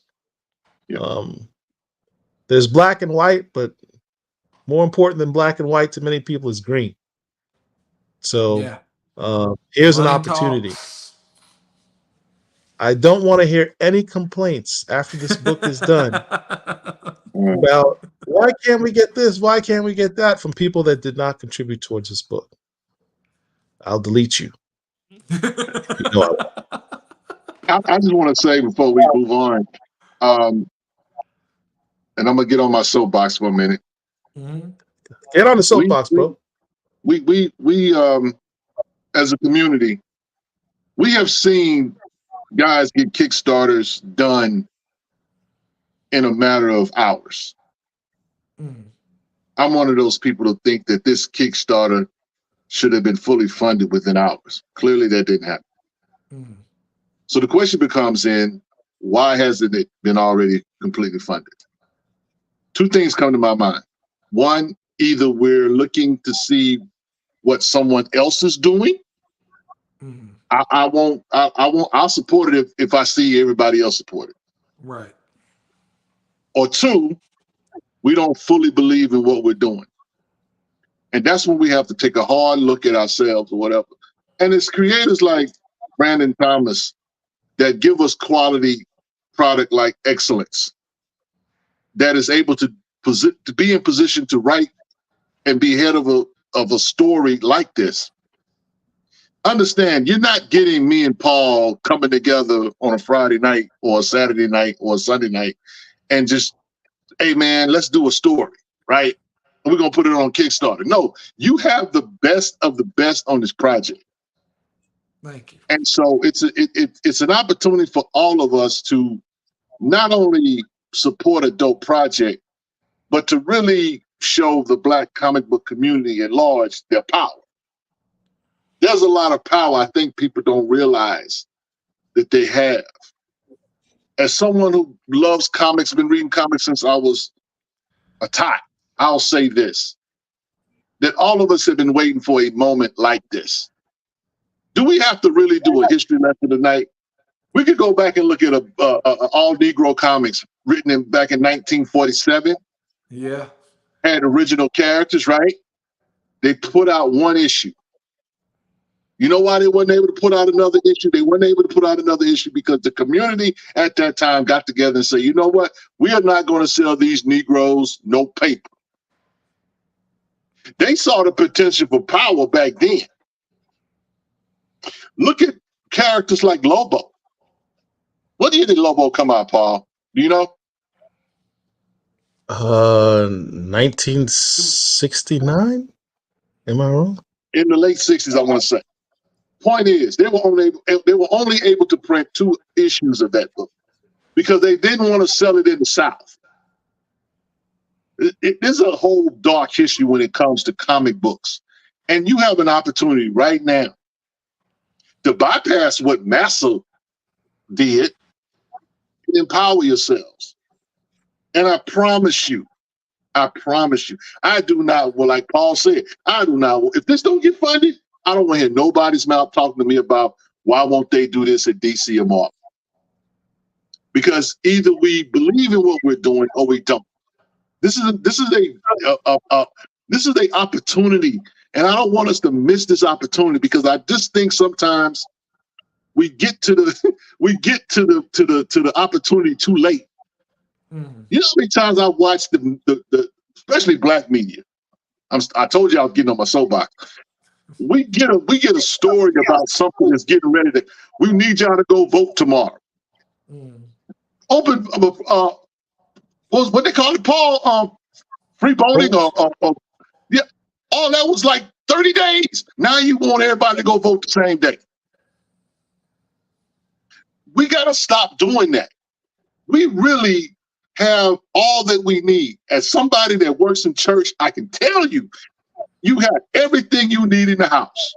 You don't have to ask nobody outside the house for nothing. It's all right here. You got dope creators, you got dope artists, you got dope comic book fans. Publishers. Me included. Dope publishers. You got everything you need. You don't need to go outside. We have everything we need. We should not be having to plead with people to support themselves. Because here's the thing. If I don't believe that I'm dope, Paul, who's going to believe that I am? Right. Who can I sell that to? So if I think I'm whack or I'm not dope or I don't have the same skill set or I'm better than the next man or whatever, right? Then no one is going to believe that. And no one's going to want to walk with you. I want people that's ready to run through a wall for this project. Because we need it. This community needs it. All of the Ray Hyde is one particular person. Rodney Barnes. There's so many Black artists that have been laboring and have been working and trying to establish a foothold in the industry for so long. Have had to have hard conversations. Dennis Cowan, the GOAT. That man is that. Listen, as dope as Dennis Cowan is, Dennis Cowan been slighted, doors have been shut on that man. Think about Billy Graham. Billy Graham, one of the dopest artists, first Black Panther artist, whatever, right? We having to talk about him after he's gone. I don't want that to happen with Brandon Thomas or any of these artists that we have, these other writers or artists or whatever. Man, he was so dope. He wrote that nice. No, I don't want that for us. Because we got the power. We got the power. That's what the Epiphany Engine is all about. Us acknowledging and recognizing we have the power. The first word is epiphany. Get epiphany, Black people. This is an opportunity. Okay, I'm gonna get off my soapbox, Paul. I can go another hour. I was about to hit the microwave and do some popcorn, bro. Sorry about that. Look, I get carried away sometimes. No, bro. Come on. The amount of talent that has been assembled for this project is astonishing. We just spent an hour and a half just interviewing Brandon Thomas on Excellence, one of the best comics ever made. Period. No further adjectives added. No, that's for real. That's for real. That's no cap. Like, for real. Like, that's one of the best comics ever made. Right? And this brother's the lead writer on this project. We showed you the artwork. Right? Look at this artwork. There's Kari Randolph was one of the artists on Excellence. Yeah, he's doing the covers here. We got our boy, Sean Damian Hill. Look at these interiors. Yeah, I love this page. This is as good as anything you will find anywhere. Hell, it's better.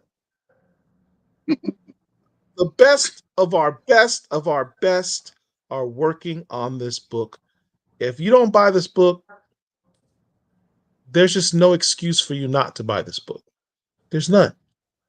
There's no excuse for you not to at least support this project. There's none. If you're watching this, you must be a fan of the content. You must be a fan of the concept, right? Of because we support Black comic characters and Black comic creators. That's what we do. That's what we've been doing. That's what we will always do. And this is the full manifestation of all of that. Under our own house, under our own publishing. This is everything we represent. Yep. If you dig that, you should dig this concept and you should support it. Yep. Don't be a fan later, and certainly don't complain to us later if you don't. Brother Tony said that that's not Kari, that's Stanley Weaver. So I want to make that correct. Well, I mean, it's at Kari Randolph level, so that was a welcome correction. I didn't catch it. I thought you were talking about Excellence. Like, I'm sorry. I should have called that too. Okay. Yeah. Yeah. I just think that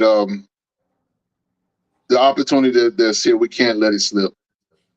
And, because some people want this to fail. A lot of people want this to fail. I as somebody that works in ministry, I'll share this, and I'll drop this nugget, then I'm gonna get out the way. There's a sentiment of our population that when people want to grow, everybody doesn't like growth. Everybody want to come to your church. They want it to be this size. They want it to be this size, this many people or whatever, and they don't want nobody else to come in. They don't want expansion. That's a mindset. That has nothing to do with the actual Bible or the work of, it's people's mindset. This is about a mindset. And again, I stand from the standpoint that I look at it like this, that if the Black comic book community wants to be taken seriously, because I want to go into my shop and I want to talk about this book. I want to talk about it to white retailers and stuff. Hey man, this is a dope project or whatever. I don't want them to scratch their, what's that? No. We need to be so bold in our Blackness and so comfortable in our fandom that we can go to them and we can say, yeah, we got this going on or whatever. And matter of fact, if it does fund or whatever, you know what I'm saying, I want you to think about putting it in your store. Right. Because we're in the stores too. I see us in the stores. Yes. We might not always buy Black, but Black faces are in It's a the whole stores. different discussion.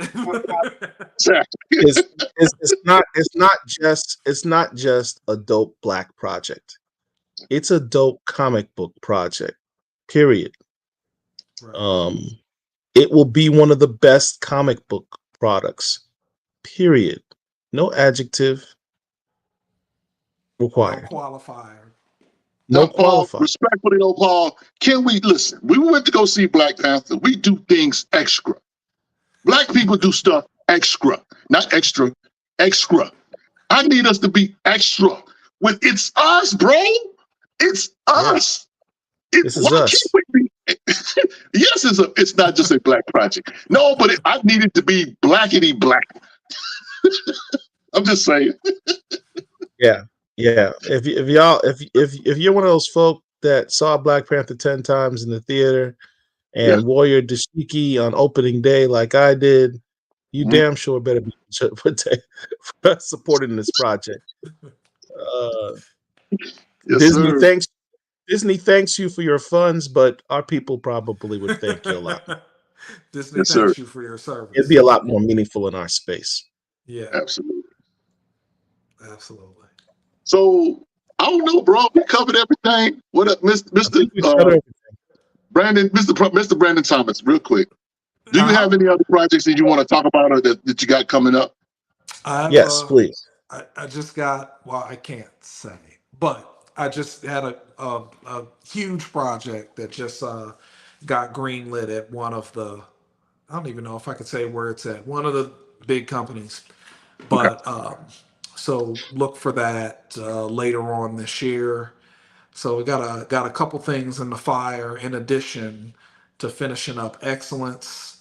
Gonna have some new projects, some new creator-owned projects coming out next year, and I'm really looking to just get back into it. I took a little sabbatical of sorts, and it's over now. So it's time to get back out there. It's time to get back into circulation. It's time to let people know that I can still do this, and and that I'm not going anywhere. I've been here since I think I had my first published comic in 2003, and it's been a really long journey, a lot of ups and downs, a lot of setbacks and a lot of successes, but they can't kill me if I don't let them, and I'm not gonna let them. So you'll be seeing a lot more from me coming soon. So one of the people I appreciate what's up. I said one of the people in the chat asked if your two Brandon show that you did with you and Brandon Easton's coming back anytime soon. Oh, it should. That's totally my fault too. That is, I got busy and distracted, and that was really that was about that. That was actually really important to me because at the time I started that at the time we started that, I was really in a bad kind of space with comics. Like comics kind of, it wasn't doing the things for me that I wanted and needed it to do. And that became like a really important kind of outlet for me to kind of just, have some conversations publicly, chop it up with Easton. which it's so funny because for years we get confused a lot. Like this actually happened kind of recently, where I had a couple of stories in the Batman anthology called Urban Legends, Yeah. and Right. then Easton had a couple of stories, and they accidentally sent me his comps. So it's like something that just continues to happen, and that that we just love to talk about. But I hope so. I hope so. He's doing real well. I think he's doing a lot of stuff in animation and the screenwriting world. But I'd love to.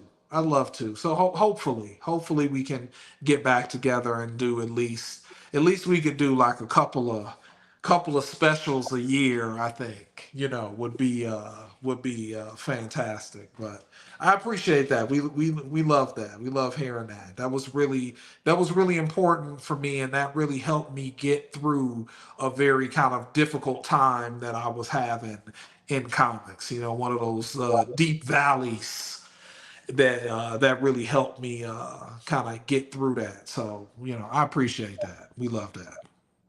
Well, Brandon, we have a tradition Yep. here at Black Comic Lords where once you have interviewed with us, we Uh huh. consider you part of the family, and we initiate you into the Black Comic Lords community. All right. So we're going to put you on the screen, and I Okay. want you to look at the camera, and I want you to Okay. say your name and say, "I'm a Black Comic Lord," but do it I'm Brandon enthusiastic. Thomas, writer, creator of comics, and I am a Black Comics Lord. There you Already. go. You, sir, are now initiated into I've the been community.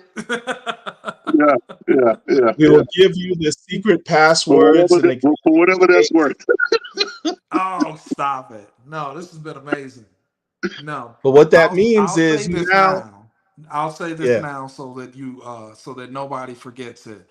But when excellence comes back, maybe even before it comes back, I'd love the opportunity to do like kind of like some commentary tracks for the kind of up as the upcoming issues release, and we can really like dive deep into So, things that we wanted, and but I definitely wanted to say that publicly, and I was like, yeah, like they like this book more than I do, like we just do.